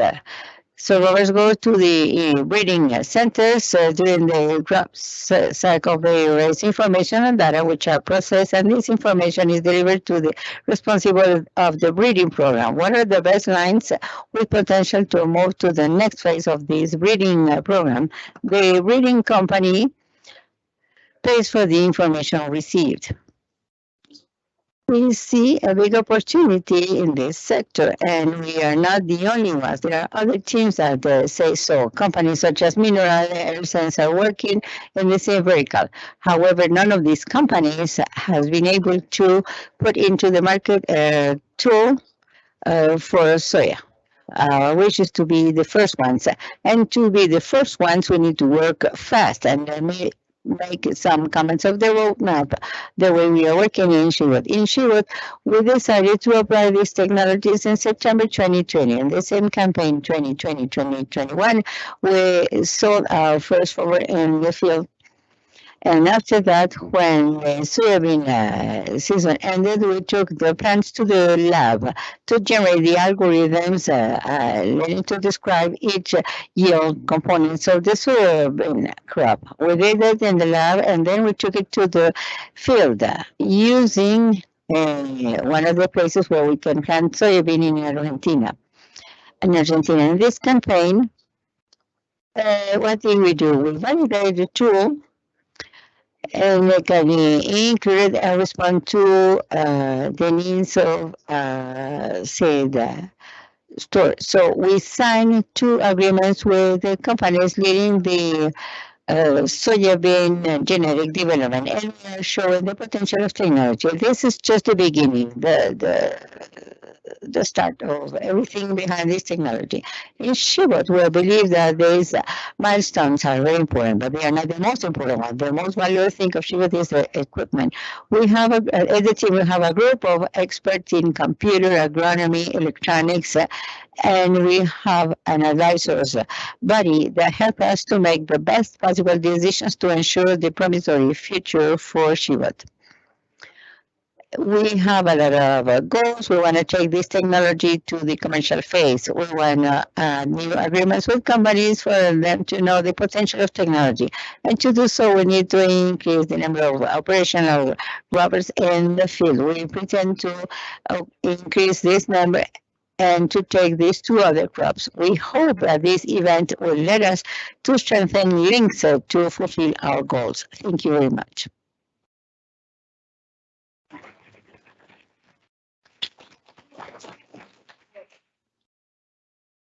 Thank you, Nicolas. I didn't have to make you any sign. You did a great use of time. Now, let's see the next one. Let's hear this next one, Milar, represented by Bernardo Edgar. And you have 10 minutes. After that, we may open a space for dialogue, for questions and answers or comments from the rest of the participants. Go ahead, Leonardo. Okay, hello. First of all, I would like to thank IICA for the call. Thanks those who introduce yourselves, and we hope we're going to be at the same level of the situation. Basically, let me tell you what Milar is about. First, to understand who we are, or what we turn in the course of the life of a startup that started in 2016, formally 2017 as a company. And the course of life took us to reconvert ourselves.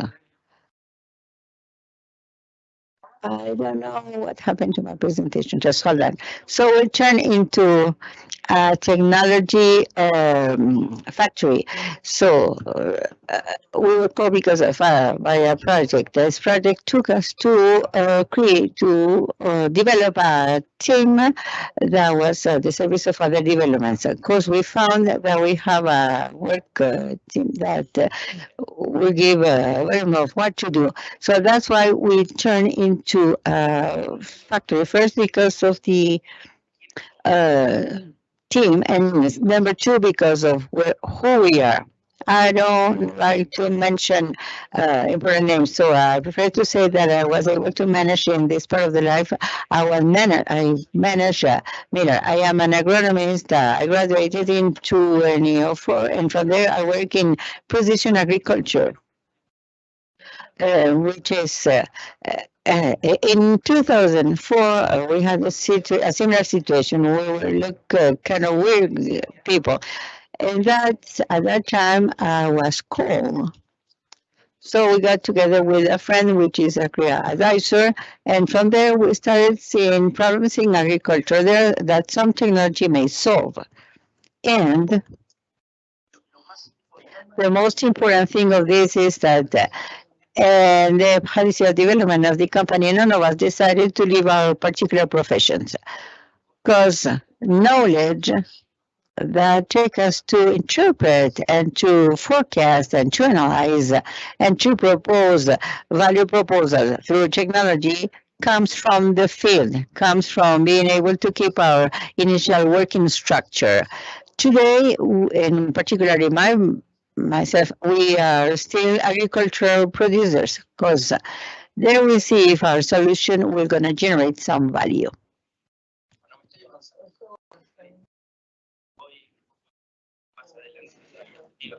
A little bit advanced.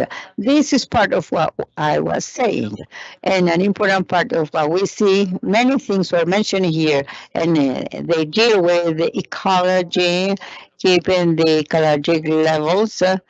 To reduce the pollution levels, to put agriculture on the side of production, carbon production, and not on the side of consumption.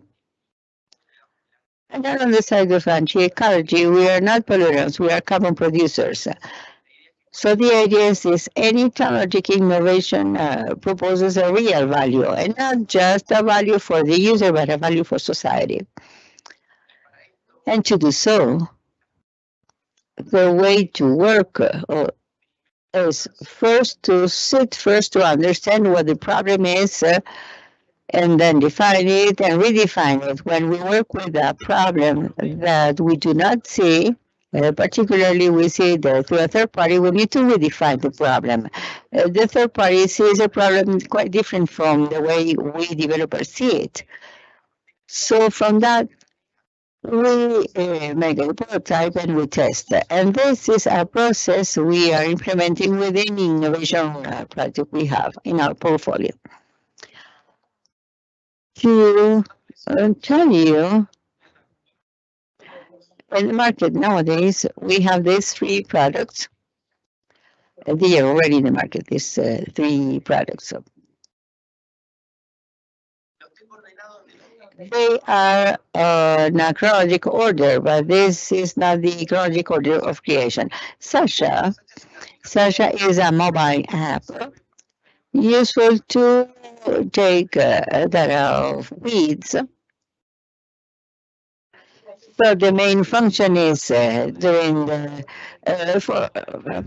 period to identify the weeds and to make complaints, to submit complaints to the network of REM, which is a network where resistant weeds in Argentina, so we can georeference data and to do useful things for grower and user.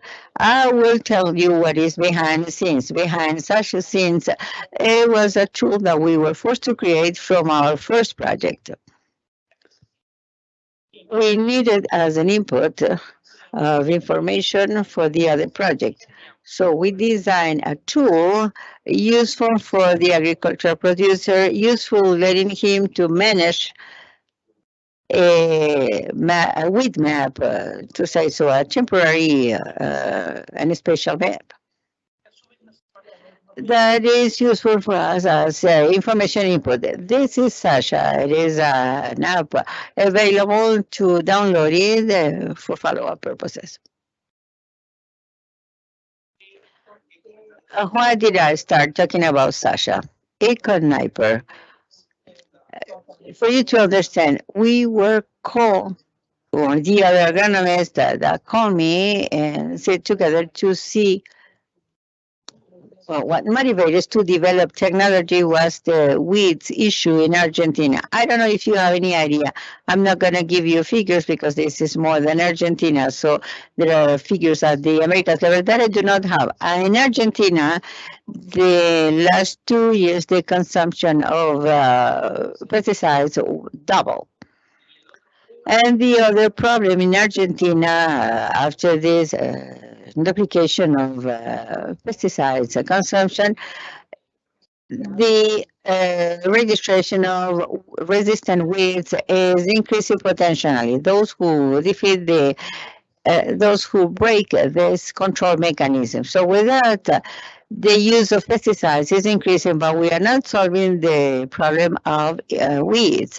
In that context, we started seeing everything related to directed apps. Why? Why the directed applications? Because we understand that today and from Sasha that led us to measure we are making weed controls with chemical products in places where the participation, the special participation of weeds that we need to control does not use more than 5-10% of the surface. So 90% of the surface will receive a charge of agrochemicals that is not going to produce any effect at all. That is why we thought about the director applications. Was that to find the weed and to impact where the weed is really located. And to do so, the first thing we did was to see what existed in the market and the competition. And from there, as the precision advisor, I have to see what exists in the market and to provide and advise the best tool. So since we generate a company because the tool in the market was perfectible, that could be improved, let me explain basically why this can be amended, because the detection of weed on a given point is making through sensors. So we started working using cameras, intelligence, as the colleague mentioned. I'm not going to give any explanation about that, but camera intelligence that detect the weeds and apply it where they have to apply it. Why cameras? Because it gives you the versatility that we can train. And training led us to dream where the future steps. Conversions 2, 3, 4, 5 of the same system. But the rewarding thing of this product is that it is much more versatile. And the things that can be improved through time. And number 2, besides being versatile, we have savings from 70, 80, 90% of pesticide charges that are applied in the plots we are using. And this is a real impact. In fact, to tell you why we consider this a success, okay, so we have an agreement signed with a partner that is carrying out all the manufacturing process, sale and post-sale of the team, and we are in the market for more than 1 year now, and we are in a process of expanding to several countries. This is a product that is working already, and that Jamaica is the owner of the technology and charges a royalty for that. Milar is advocated in other projects nowadays. For example, the Piwa case. I only have 1 minute. So Piwa case from a company that requested the project, we developed a project of satellite images, download detection of some punctual characteristics related to agronomy in order to run geostatistic analysis, environment definition, and to generate prescriptions. So there are several things about that in the market. This one has some different particularities, punctual particularities with regard to the partner that called us in the initial time for us to develop that. And today, in working process, we have some other projects, a project of agricultural automation project for a company from the metal mechanic industry that asked us to develop a process of automation of their manufacturing. I cannot say anything else about that, but we're also working on the Rio Negro Valley. I don't know if you know the region. Is a region that produces apples and pears. We are in a post-harvesting process in order to automate some things that are related to the reserve and the storage of the fruit to be preserved throughout the whole year. And these 2 projects are for partners that ask us to develop that.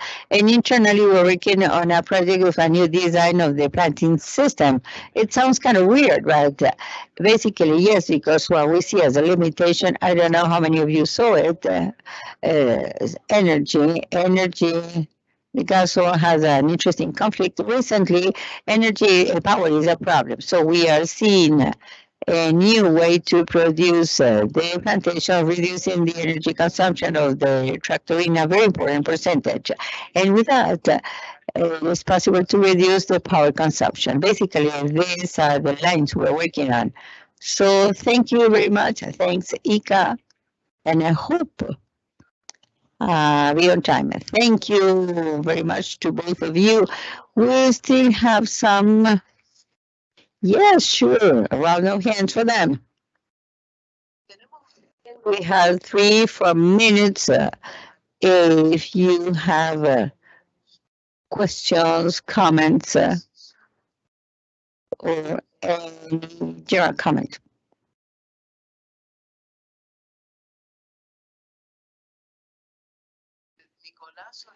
Nicolas and Leonardo, any final comment, taking advantage of this couple of minutes?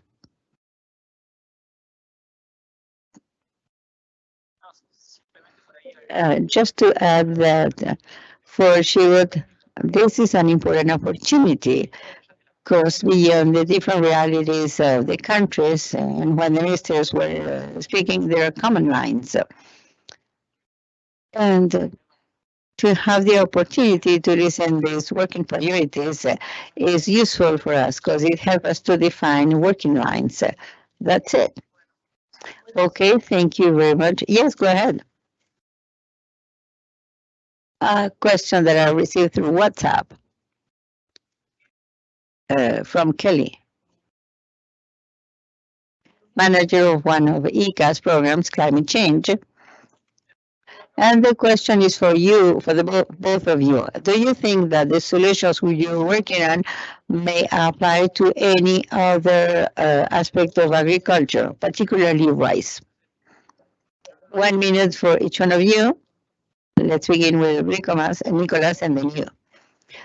Yes, I believe yes. We improve and we specialize the tool for soybean because of the importance of the crop in our region and at the LATAM level. But for sure, we believe this is a valid tool for breeding of any crop. A process of improvement is to have a seed, to take a seed to the market takes a long time. And we've got a lot of information. We see the tool as a tool for any breeding program, even for any research and development program that requires this.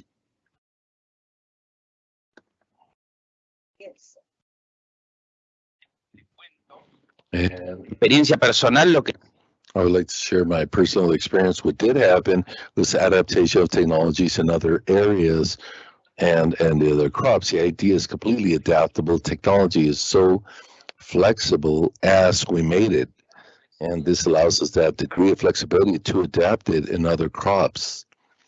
And precisely as I showed, we have other projects and other crops which are not the usual we do, which like Apple, we have other things that are not normal because adaptation and technology provides that flexibility. However, we do understand that that flexibility to be able to adapt it in other technologies has to be supported, or the projects have to be supported by good implementation that doesn't generate post work from the user. So the solution has to be something that facilitates the methodology of incorporating this technology for the user, for it to be more user friendly. Very well then, thank you very much, Danilo. Yes. My question is, what plans do you have to make a hardware production scalable and to achieve massification throughout Latin America? As you might know, our solution includes hardware and a part of software. There are some tools we use to see that point, which is scalability. One is copyright.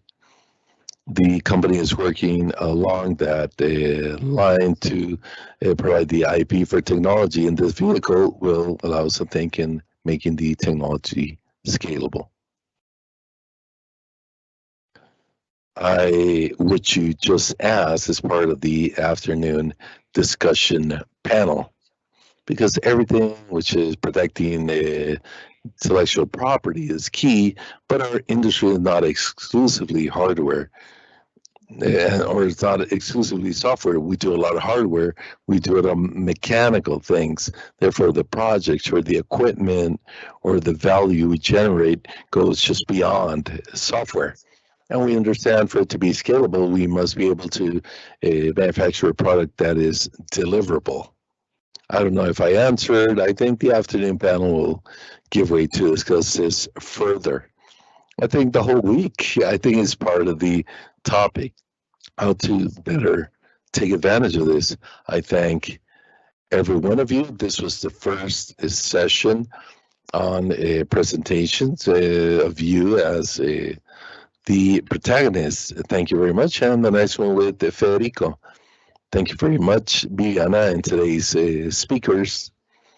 So after this, we'll begin the following activity that will take us through noon. And for this, I invite Ana Paulina Pozo to be part of this panel, which is Food Value Chain Manager in Bayer, Sean Gaskell, who is a senior agriculture economist from World Bank, and Luciano Summer, who is an education leader in Latin America for Microsoft, Latin America and Caribbean. And before giving them the use of the floor, we'll have a presentation, a 15-20 minute presentation each. And on behalf of IICA, we want to thank these three companies or organizations who have joined us in this initiative. And not only in this initiative, but in others, IICA have been holding and will hold in digital agriculture. So the support of these three organizations has been core on one hand to be able to execute and hold this Digital Agriculture Week, but it will also be core because it's three organizations, three companies who are very much involved and working a lot in digitalization of agriculture. So they have very interesting things to share regarding what they see and what they're doing. And that's what this panel is about. We'll give the floor, first of all, to Ana Paulina for her to share Bayer's vision, Bayer crop science. If I'm not mistaken, Ana Paulina is in Colombia, but I think currently she is in Israel. So if you are there, Ana, the floor is yours. Here I am, Fede, and thank you very much. I think I have some echo. Hello? No, we can hear you fine. Thank you very much, Fede. Yes, here I am.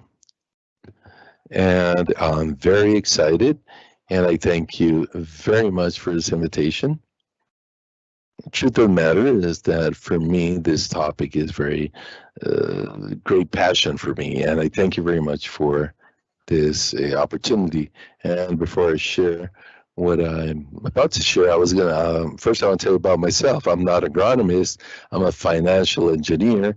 I have a master's degree in marketing and in strategic innovation degree. But I've also been blessed to work in 5 different industries.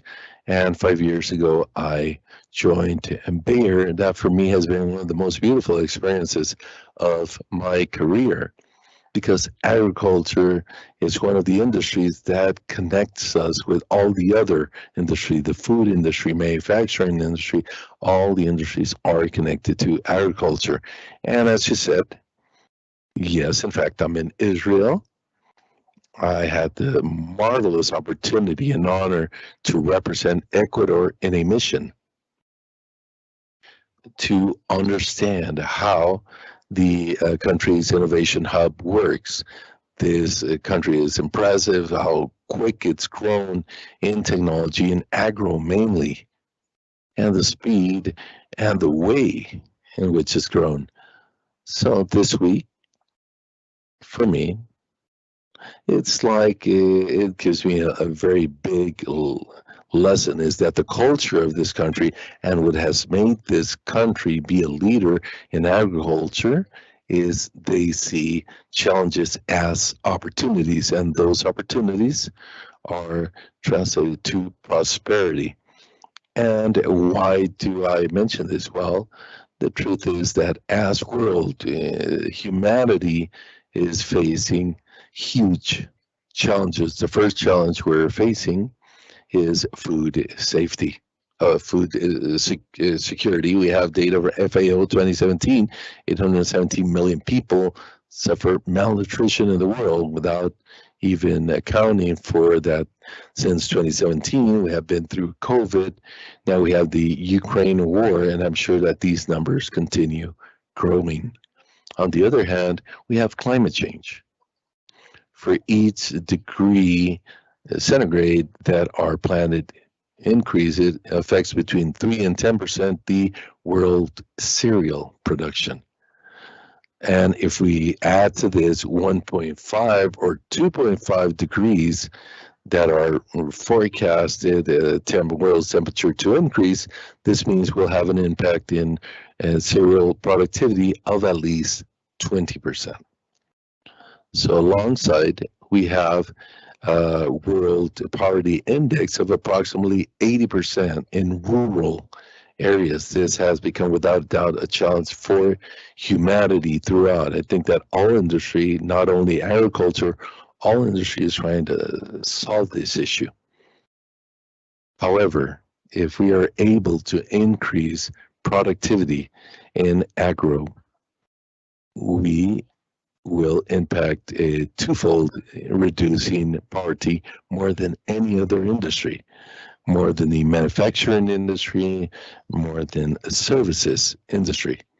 For this reason, in the world, you can now see that agriculture is getting more technified. We can now see that there's a market, agriculture market, of robotics and a robot creation of $5 billion.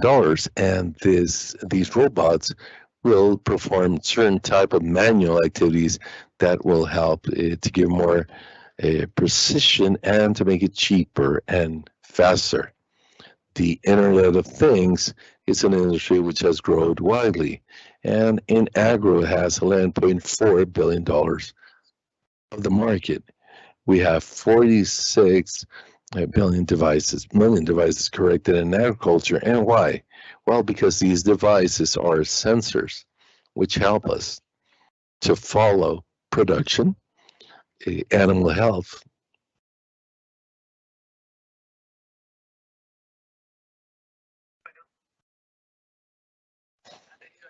and Paulina had some issues with her connection from Israel.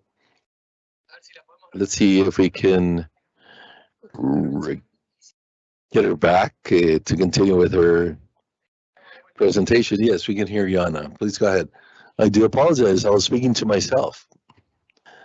Hello, can you hear me? Can you hear me? Yes, we can. I do apologize. Where did I leave off? We lost you for a very few seconds. So can I continue from technologies? Yes, perfect. Yes, go ahead. So we were talking about Internet of Things. So the market of Internet of Things, as I said, has grown widely. Currently in agriculture is $11.4 billion, and we have approximately 46 million devices connected. These are multiple type devices, from sensors, prevention sensors, disease prevention, or in other words, sensors that help to measure prevention of diseases and to see how we can use data to increase productivity and to measure the health not only of plants but also soils and animals. Alongside, we also have artificial intelligence in agriculture. Several of these tests that are being performed change the role of the experts and advisors, because now we only have to learn to interpret the data that is being collected, because increasingly more data is collected in agriculture. And we also have now 3D printing in several countries are repairing the machines, not buying spare parts, but printing spare parts. Several of the animals that suffer different types of disease or issues, well, these prostheses are being printed.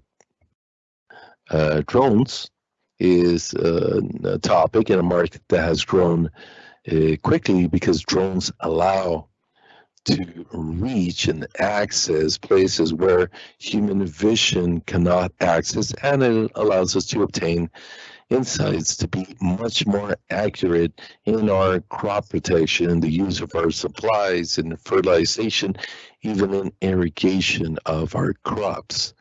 Virtual reality, without a doubt, is changing dimensional training. We're in metaverses in agriculture, and metaverses properties are being sold, and this is gaining strength, and this will give a complete transformation to education.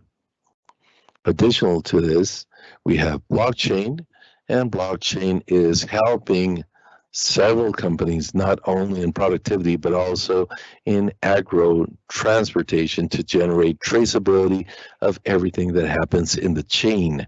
And this is generating transparency and trust. Transparency in what the farmer does. Well, Bayer has an infinite amount of projects and pilots and tests throughout the world of all these technologies I just mentioned. However, I brought one that encompasses many of these technologies, includes satellites, includes drones, it includes data analysis, includes artificial intelligence, robotics. It includes many of these technologies I am sharing. And how does a field view work? Well, field view is a platform that brings together all the information used in one place. So the farmer will have all the information of their plots and properties in one place. And additional to it is field view provides or produces a report for insight to the farmer, completely actionable, not just possibilities and suggestions, but actionable. Tomorrow you have to increase 20% irrigation, or tomorrow you have to apply a certain fertilizer. These are actionable things with date and time. Parallel to this, what will help is that since it's all based on data, because FieldView has a sensor in the tractor which measures everything that is happening in the crop, and all that information is uploaded, and you'll see how it looks in the screen. All this data that is being collected will optimize all the different inputs that are suggested to the farmer, seeds, fertilizer, optimization of crops to optimize their cost and productivity. And this is approximately how FieldView works. If you see the first image, you can see the in-cab visualization for the farmer. You can see there the field is divided in 3, and this is how the farmer can see all the information once they're driving the tractor.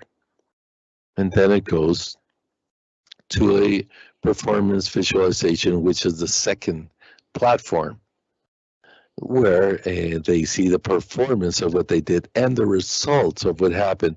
And you'll see with color coding what areas will work, what areas did not work, which are the zones at risk and what zones have no issue. After all this, the information provides a performance evaluation. Once the tractor did all the work it had to do and it fed the data it had to feed, it'll provide a performance evaluation to at the end give some field health images.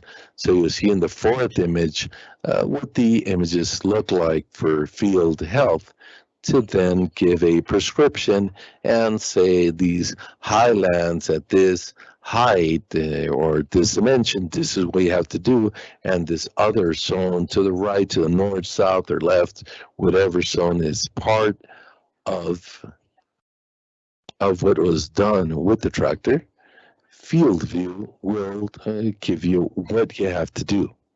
And what happens then? Well, the farmer will have all the benefits because they have all the recommendations based on data on one hand. On the other hand, the industry will be much more assertive in their predictions throughout time because we'll be collecting much more data. So this is basically the objective of what FieldView does. Currently, we have a pre-commercial pilots in the southern part of Africa, Argentina, Uruguay, Australia, and we have some likelihood testing in the rest of the continent, like in South America, in Brazil, in Chile. We're also performing some tests in Mexico and some European countries. As you can see here in this graph, you can see how we have collected data. What I said a moment ago, we started collecting data and generating insights, and you can see how it starts generating in this curve. In 32 months, we collected all this data, but now in 9 months, we collected much more data, because since it starts reading much more data and the algorithms start learning, the insights that the algorithms produce are much more accurate because they have much more data and much quicker. So the amount of hectares or acres since 2015, when we started this project, has been increasing, as well as the awareness, familiarity, and the use of different farmers where we are implementing this platform. And as you can see, access to information is what allows us to drive innovation. And this is what we as an industry require to, in fact, impact productivity and to help the world and the planet to face the challenge we all have as a humanity. Thank you very much. Well, thank you very much, Anna. And thank you for sharing your Bayer's vision on digital agriculture and the different actions and tools you're developing to digitalize agriculture. I'll invite you to please remain while we give opportunity to the rest of the panelists, and at the end we'll have an exchange of questions of those who are present, as well as of those who are via social media in IICA. And before we give Sean the use of the floor, I remind you that there is simultaneous interpretation, in this case from Spanish to English or English to Portuguese, or just connect your headset to the microphone and choose your language for any of the possible languages, because the next intervention will be in English. And having said this, Sean, greetings from San Jose, Costa Rica. And now you have the use of the floor for you to share the vision and the actions of World Bank regarding digital agriculture. Thanking you once again on behalf of the IICA for supporting us in this event.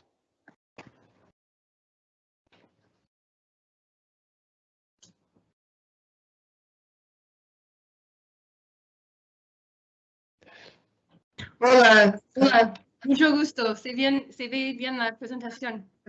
It's a pleasure. Can you see my presentation? Yes, we can. I can hear you well. Soy Joan Gasco, economista senior trabajando para el Banco Mundial. Economist. Estado en Washington, pero ahora en Buenos Aires.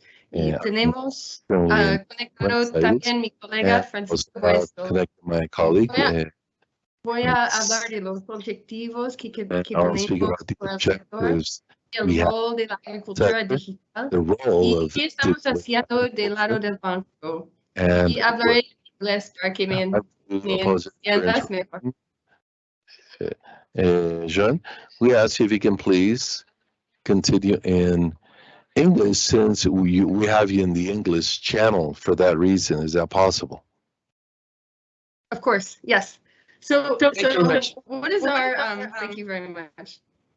What is our goal? What are we trying to achieve with the agriculture sector in Latin America and the Caribbean? So broadly speaking, the World Bank thinks about 4 objectives for the agriculture system, for the food and agriculture system. These are economic growth and diversification, jobs and poverty reduction, nutritional security, and sustainable ecosystems. And now, what is the bank's approach to digital development, broadly speaking? We have 5 pillars, which are situated within a public policy environment. And these pillars are infrastructure, capacity, platforms, financial services, and innovations.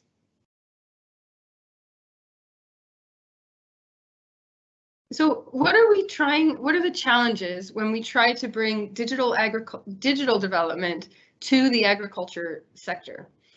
So one of the main challenges is the lack of an updated regulatory framework to deal with patents, to deal with privacy, to deal with data access, to deal with electronic commerce, a whole host of issues.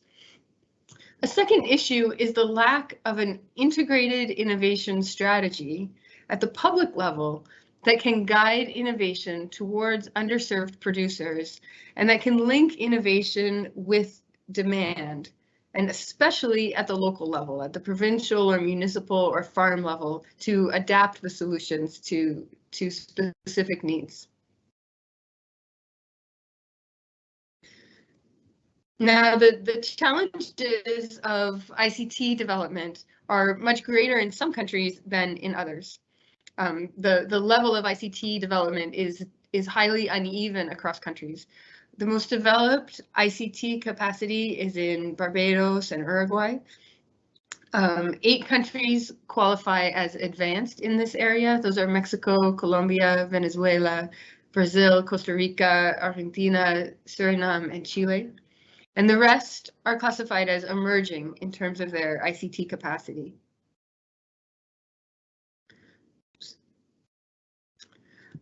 Digital agriculture technologies can contribute to a whole host of important development solutions in the agriculture sector, from strengthening R&D systems, research and development systems, to healthy and safe diets, to reducing food loss and waste, to improving climate resilience, to deepening rural financial markets.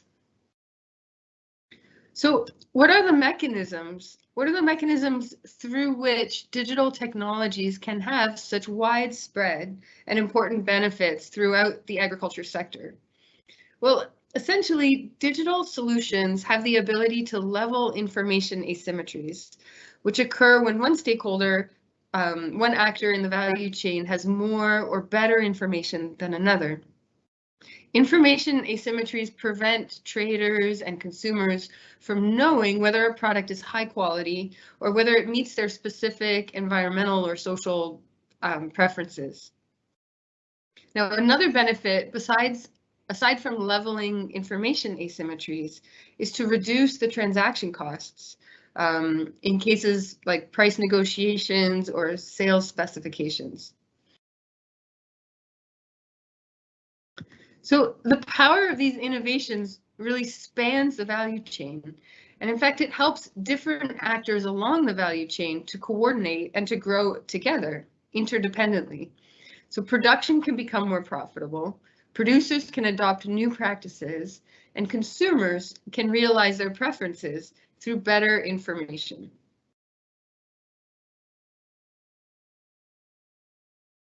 Now I want to highlight one of our projects that is a good example of many of these benefits. It's called the Digi Aggro project, and it's focused on women entrepreneurs in Guatemala. The objective of this project is to improve market access for women entrepreneurs through digital technologies, including digital commerce platforms, digital extension videos for capacity building, and an innovation lab targeted at women entrepreneurs. This is what the digital platform looks like. It serves to connect small suppliers with food demand in local schools. Now, the design process for this app focused on usability, validation with local authorities, interoperability or compatibility with other systems hosted by the Ministry of Education, and offline capacity in cases where connectivity was weak. And this app was used successfully by over 20,000 schools during the COVID pandemic. Broadly speaking, from a public perspective, we can think of the development of digital agriculture technologies at 3 levels. The first level is non-digital enablers, financial services, economic stability. The second level is digital infrastructure and connectivity, and the third level is the government information capacity. So you can't have one without the other, and you really need to build on a strong foundation of enablers. In order to identify effective policies and prioritize our interventions, governments need to have clear objectives and an analysis of what are the gaps in the innovation system, in the digital agriculture system. So this is an example here that the World Bank conducted with partners in Argentina to benchmark digital agriculture development and to identify the needs going forward. So this kind of assessment is useful, would be useful in many more countries to conduct in partnership with the private sector and with governments to identify needs and gaps. Again, coming back to the role of the public sector, an important role is to strengthen the access to foundational data and to promote their distribution so that innovators can use these data, such as market price data, climate data, information about pests and diseases, all kinds of foundational data that has a public good aspect.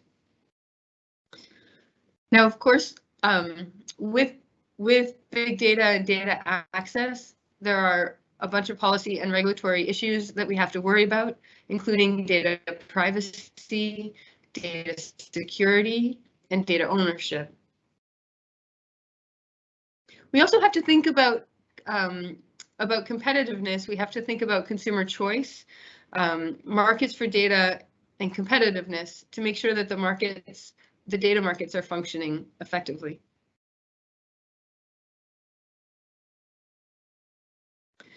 And for the innovation system as a whole, there's an opportunity to invest in transformative research and development, to invest in institutional innovation for cooperation between the government, publicly funded research, and the private sector for better commercial applicability. What we've seen in a lot of countries is that there's a gap between the supply of technologies, which is abundant, and the demand or the adaptation of these technologies, which is really lagging. So we need to make sure we have solutions that are well adapted, well packaged as bundles, and useful, demanded, and targeted in areas where they are most needed. Thank you very much. Muchas gracias. Muchísimas gracias. You, Joan. I invite you to stay there waiting for the last intervention, and then we're going to have an exchange of space. Okay, now we will welcome Luciana Braverman. As I mentioned at the beginning, he is education leader for Latin America and the Caribbean from Microsoft. Luciano, greetings from San Jose, Costa Rica. So we thank you again on behalf of IICA for the support for this event, and you have the floor. How are you? I'm trying to share my presentation. Are you able to see it? Yes, we are. Okay, good. Thank you. Thanks to you for the invitation. Special greetings for Director General Manuel Otero and the different ministers, authorities, and all people present there. Very good presentations, interesting presentation about the apps. So I hope in the course of the coming minutes to tell you a little bit about the vision of Microsoft with regard to agricultural matters. Let me see if that works. Yes, it works. So there are some numbers that are going to be kind of repetitive, but I believe it is important to understand from the point of view why a corporation like Microsoft is attributing a lot of importance to this whole issue of agribusiness in Latin America. There's no question that agriculture in Latin America is still one of the more relevant industries, not only in terms of GDP with GDP of 5% in total, but also because it represents more than $300 million. In terms of people employed, more than 20 million directly and indirectly employed in the informal economy, as well as the informal one. We have also seen during this crisis, so within in terms of volatility, it is important to highlight that Aggro proved to be one of the most resistant industries and less volatile. It is important to highlight that the ranges of employment in this sector, if we compare them with the total employment, although they vary significantly, they have been quite stable. And there are important differences in countries like Guatemala, and there are also nice elements where the employment in Aggro is 50%, but in general, at the level of the region, this is over 20%. Looking into the future, the problem we are trying to solve worldwide is to ensure food for more than 8 billion people for the year 2050. And it is key. There's no question that this needs to be made on a quite sustainable manner.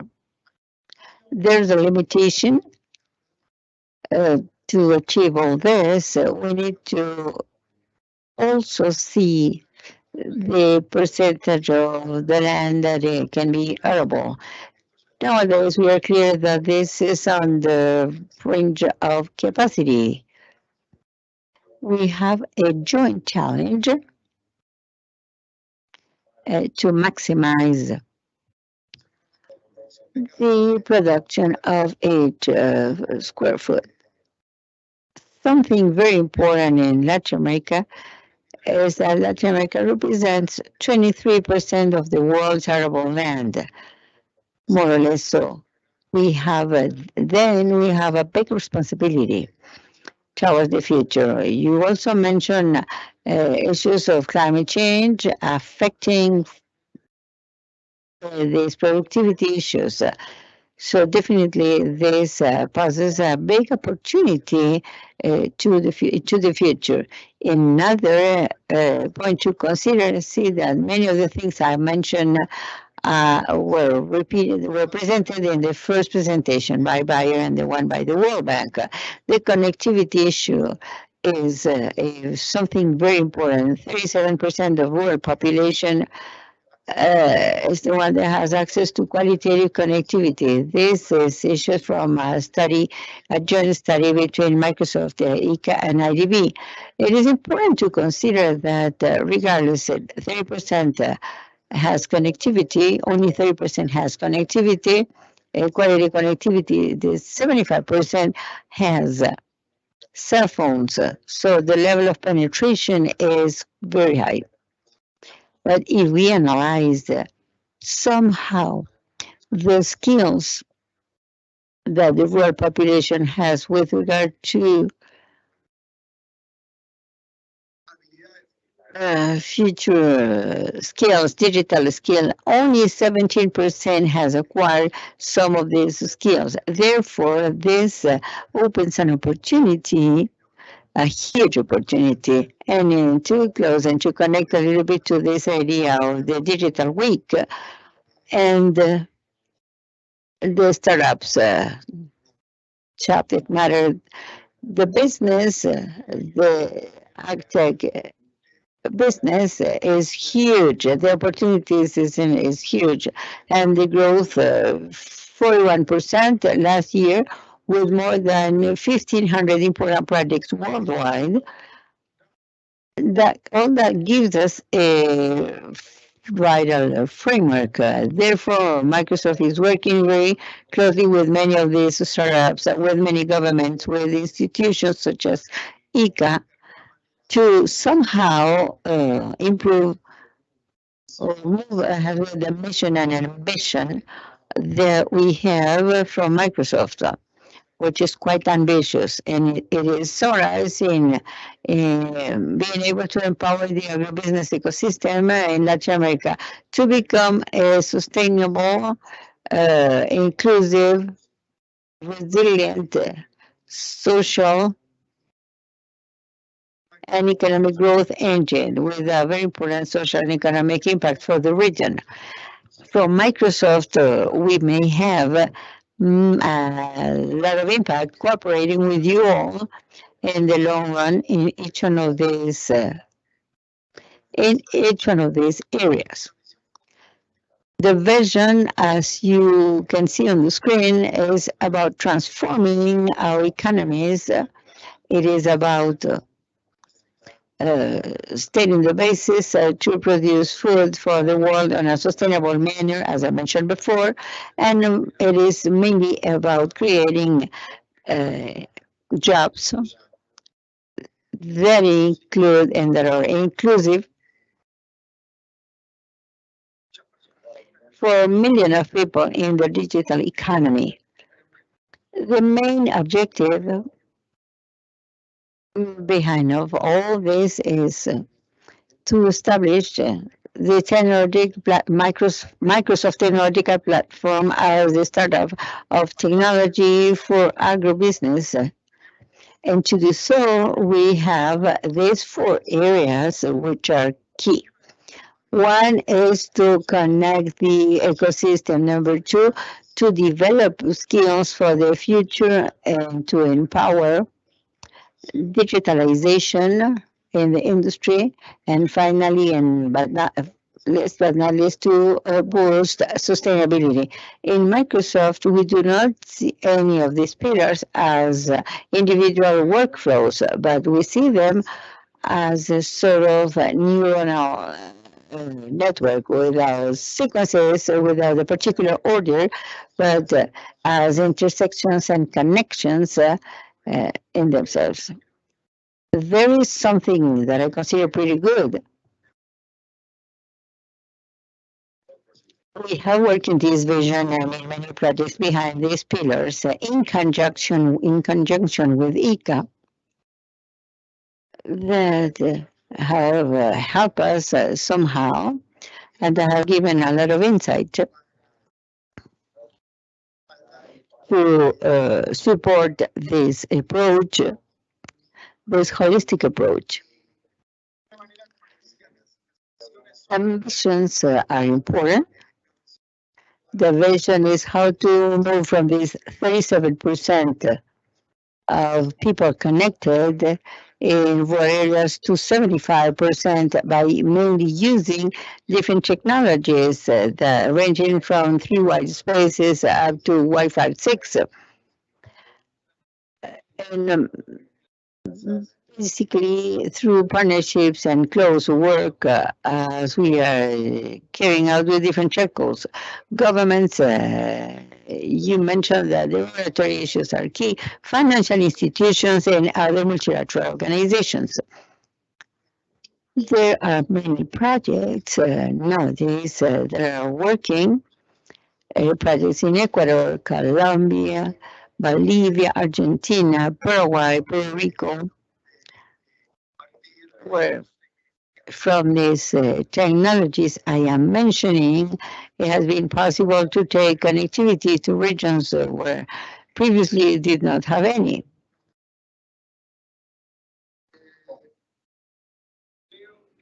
I believe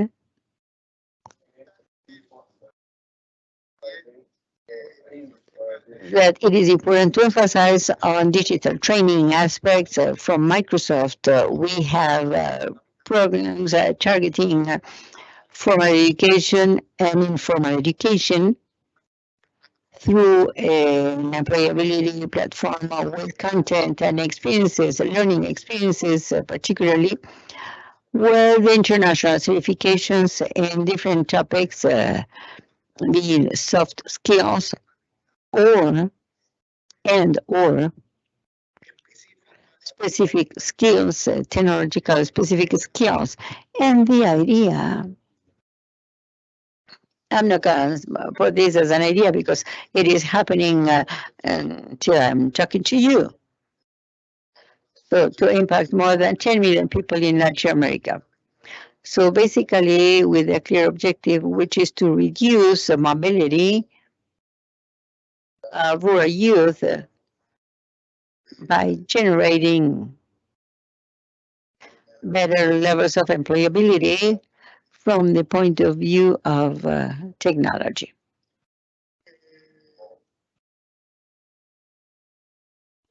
I believe that the third pillar is clearly the Microsoft Core as an organization.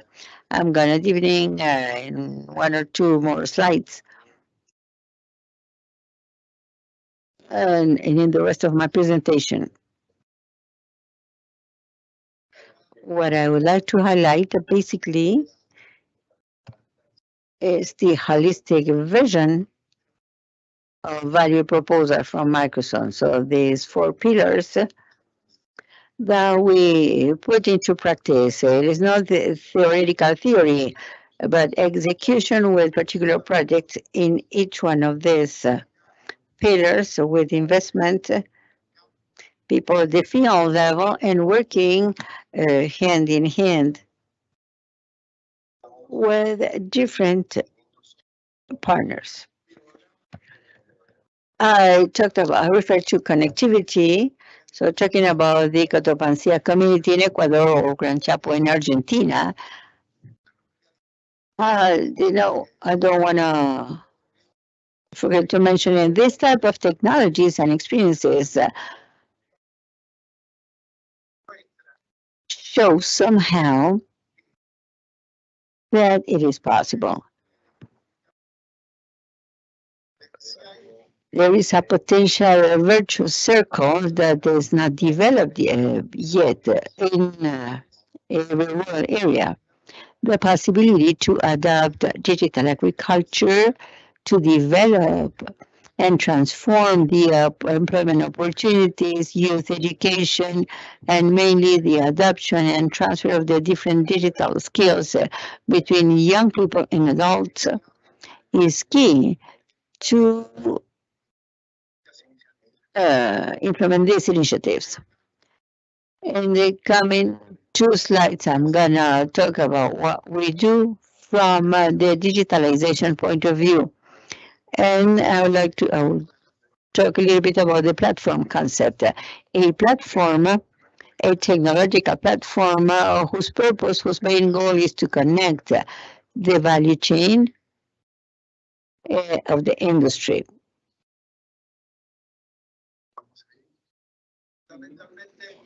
And mainly from this connection of this agriculture value chain. So two nice examples from the startups that are just one or 2 points of this whole value chain. So with that, it is interesting to understand, and I repeat,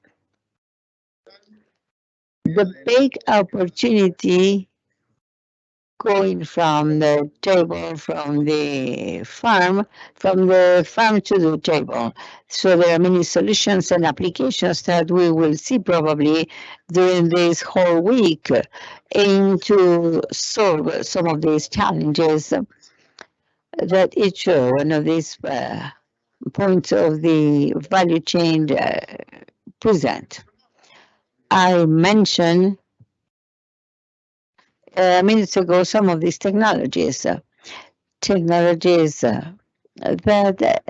led us to change paradigms mainly related to time and space.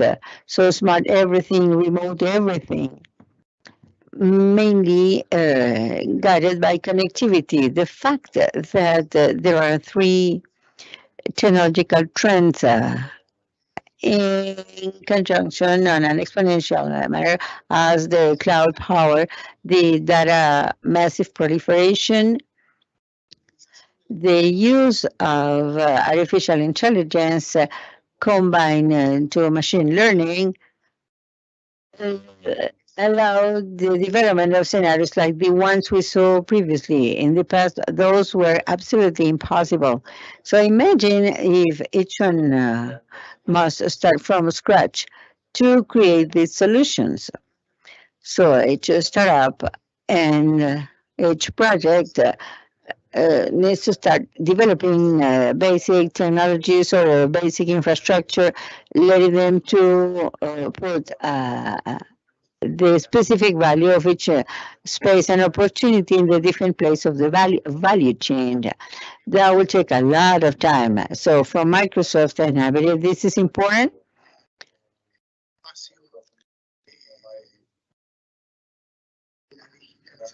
I'm going to expand on the digitalization of space. In Microsoft, we created FarmBits.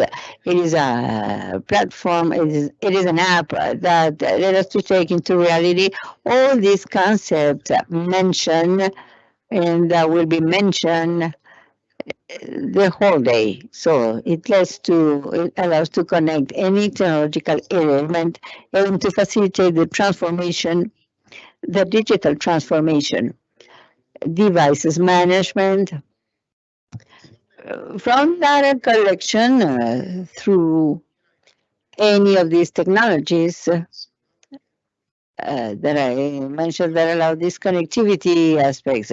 One of the examples is TV or space, the data collection from drones, IoTs, satellite devices management, how from the collection of all this data, it is possible to process all this in the cloud, to view them later, to generate machine learning models or artificial intelligence models that will lead to impact the different business opportunities or transformation elements such as smart teams, crops management, and so on. So behind all these solutions, particularly the technological platform that somehow allows to develop these end-to-end solutions that we will see on a daily basis. And this is our core from Microsoft. The main goal is to empower producers and agriculturists and farmers to achieve something else. And this is from the use of our technology applied to specific topics of the industry from different business partners, whether startups like the ones we saw today, we develop specific solutions for agribusinesses. We are convinced of the contribution Microsoft can make in a joint work with IICA. The joint work with IICA has increased year by year. I'm very happy to be able to be here representing Microsoft in the region. In the agriculture area, although my degree is education and responsibility, I have some responsibility in this sector. So thank you, and I remain at your service. Thank you to you, Luciana, for this detailed presentation. I would like to confirm that Anna, Paulina, and Joan are there. So this way we're gonna create the panel to have a short space of exchange. In first instance, for this exchange space. We are pending of consultation that may be made through the social media, but also for people present here, we invite you to take advantage of the possibility to interact with Ana, Joan, and Luciano, and to ask them directly.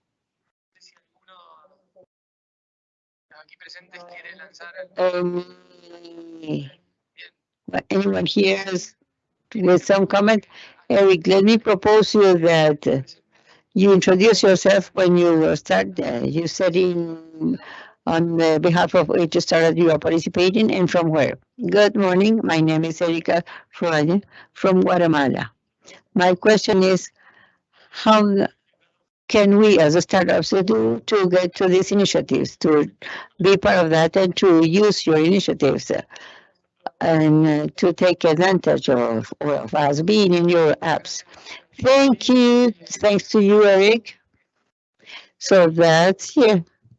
I may start. And tomorrow we're going to have a presentation with Wilson Pies, which he is the startup director for Microsoft. He will tell us in very detail all the programs, possibilities, the way on how to connect mainly with us. Likewise, my contacts are there available. More than happy to learn first from your initiatives and then honestly to see how we can help you. So the Microsoft platform is available and quite advanced in cloud for agriculture. So from what I mentioned, farm bits. So specific infrastructure in the cloud for more than 150 services that touches everything, every topic we have mentioned here. And we can work deeply. Tomorrow we're going to have a specific presentation about how to connect with us and the existing programs or softwares with Wilson Pye. He is the startups director. Thanks, Luciano. Anna, are you there? Any comment that you would like to make according to Eric's question? I'm here. Well, Eric, the truth is that in that case, you saw how the ecosystem is. It varies from country to country, as you were able to see. Not everything applies in every country because the various crops vary as well as it is applied in each country. So my suggestion is you can connect with me. You have my contact information, and I will let you know depending on with whom you can generate a click. Because in Central America, some we're going to be there, some others in other countries, because there's no one single solution for everybody. What I showed you is one of the biggest examples in Bayer, but there are thousands of things. So I suggest you, Eric, I'm completely open. You type to me, you write to me, and I'll put you in touch. I'll put you in contact with people that you need to give you a hand. Thank you, Anna. Joanne, if you're there, I would like a comment from you. Thank you. The World Bank works primarily with governments, with the public sector, and so I think it's a good question and something that we need to work on. That there need to be obvious places where private entrepreneurs can come and integrate themselves with national agriculture research or extension programs and easily know where's the hub where you can join as a private sector innovator and join with public programs and public systems. I think in a lot of instances we need to still create that. I also just want to add that I apologize that my slides apparently didn't come through during my talk, so I will have to share those separately. Thank you.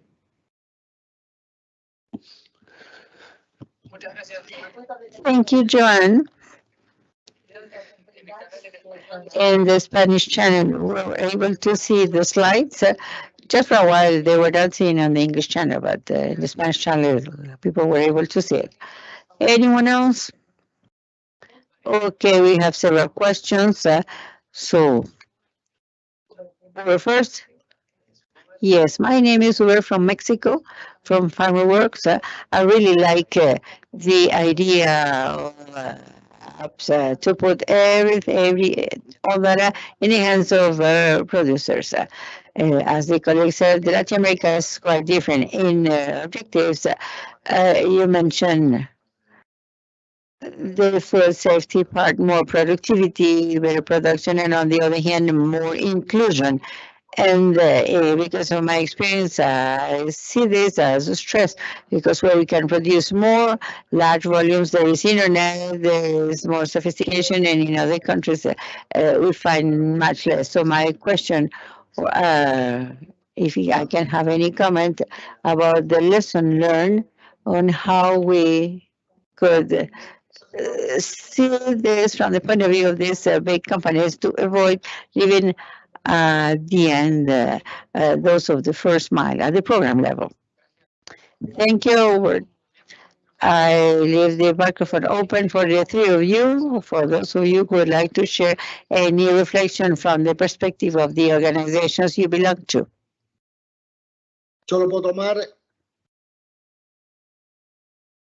I can take that. It's a very good question. It's a challenge, no doubt about that. For that reason, the approach we have from Microsoft of this holistic idea, it's not good to think about things in a separate fashion because then the objective is not achieved, the ultimate objective. Having said this, many of our projects, or I would say most of them, as far as the things that are being done in connectivity, for instance, will go that last mile because it's there where we want to make the difference. In CORSOCAP that I mentioned, biotechnologies as TB white space, which is the use of analog television band, which is currently not being used for that function, to broadcast television, currently allows to use existing technology to reach faraway places and somehow be an antenna in those places and to share connectivity in places where in the past didn't exist. And as I said, like in schools, connecting in many cases, I'm very honest, many for first time connect to internet.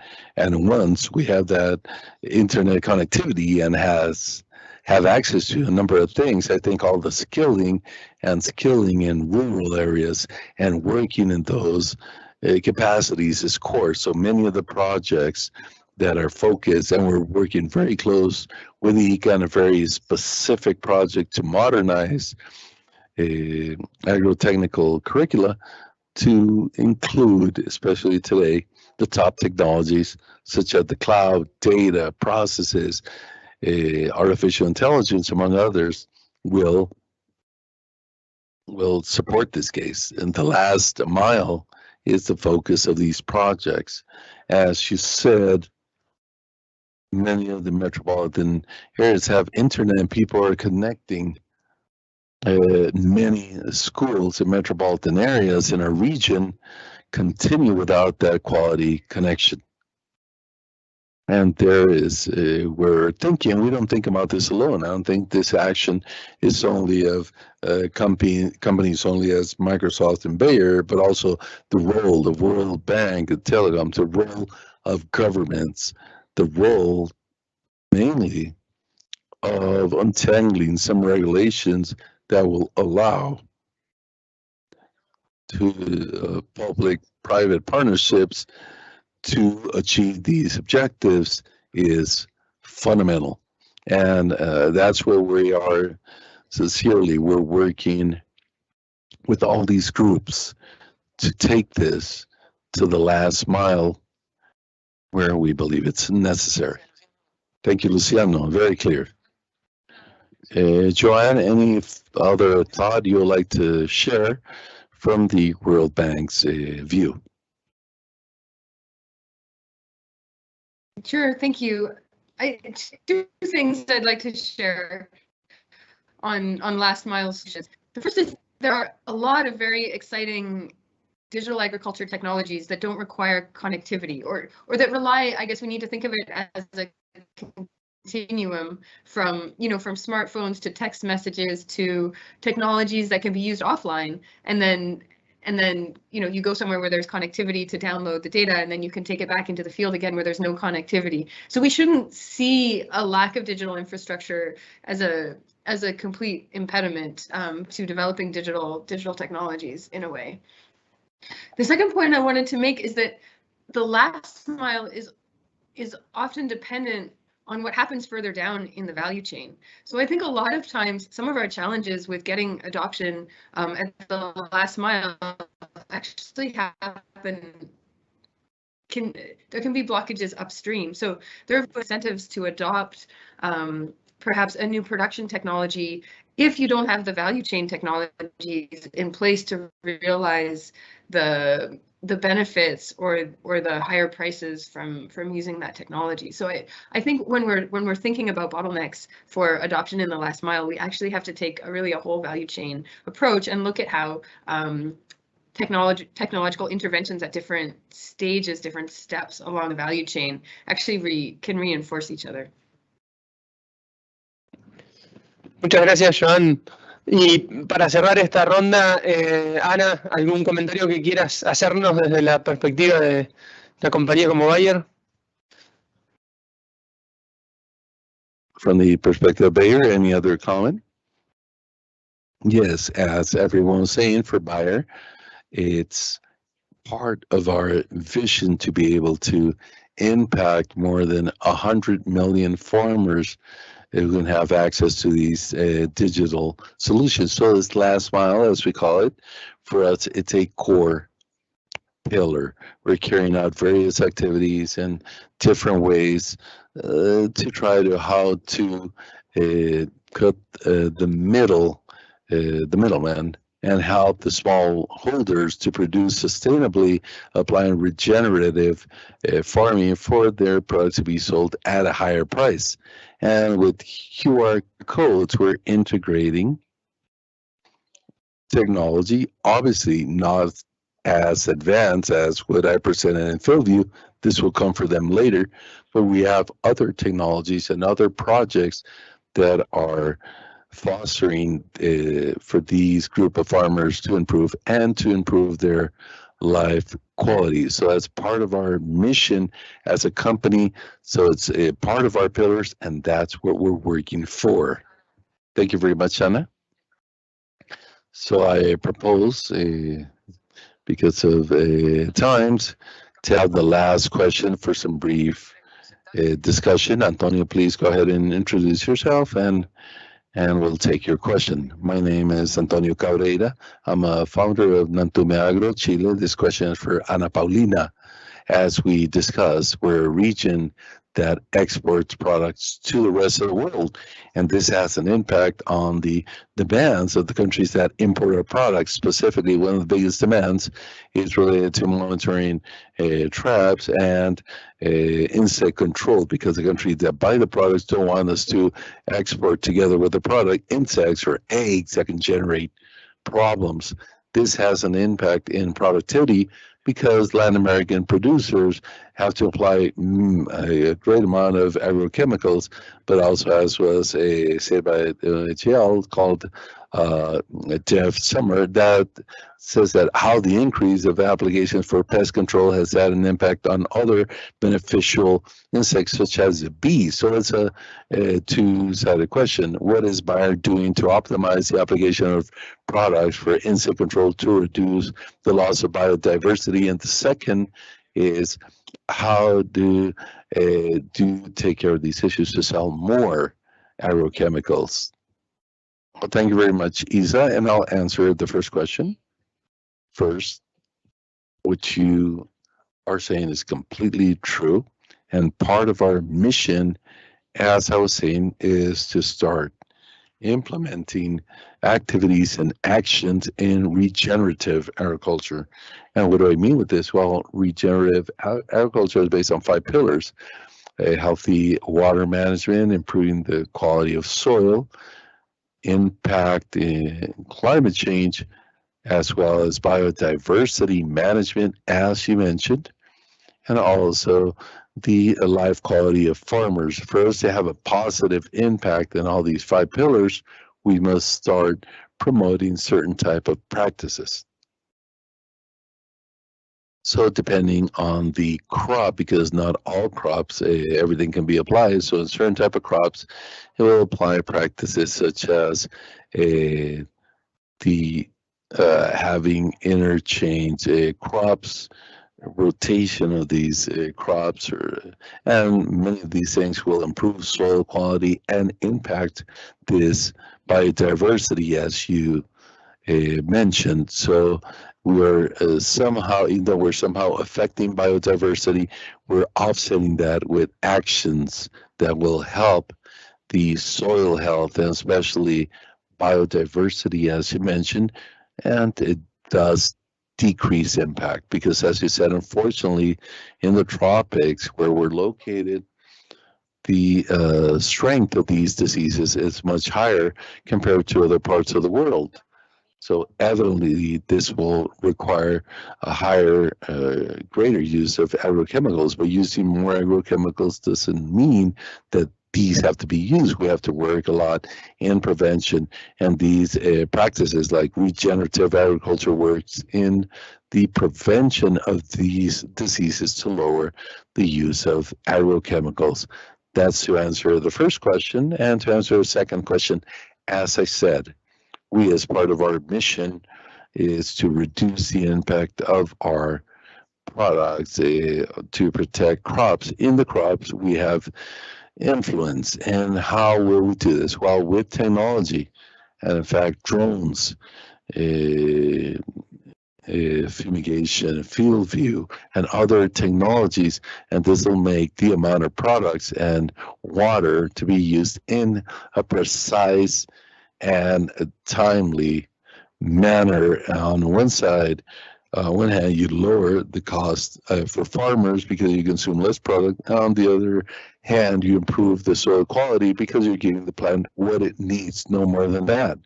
So as far as the increase of sales, is not just about selling more agrochemicals, nor selling more to the same person, but the right use of agrochemicals, and for these to have a positive impact in their productivity.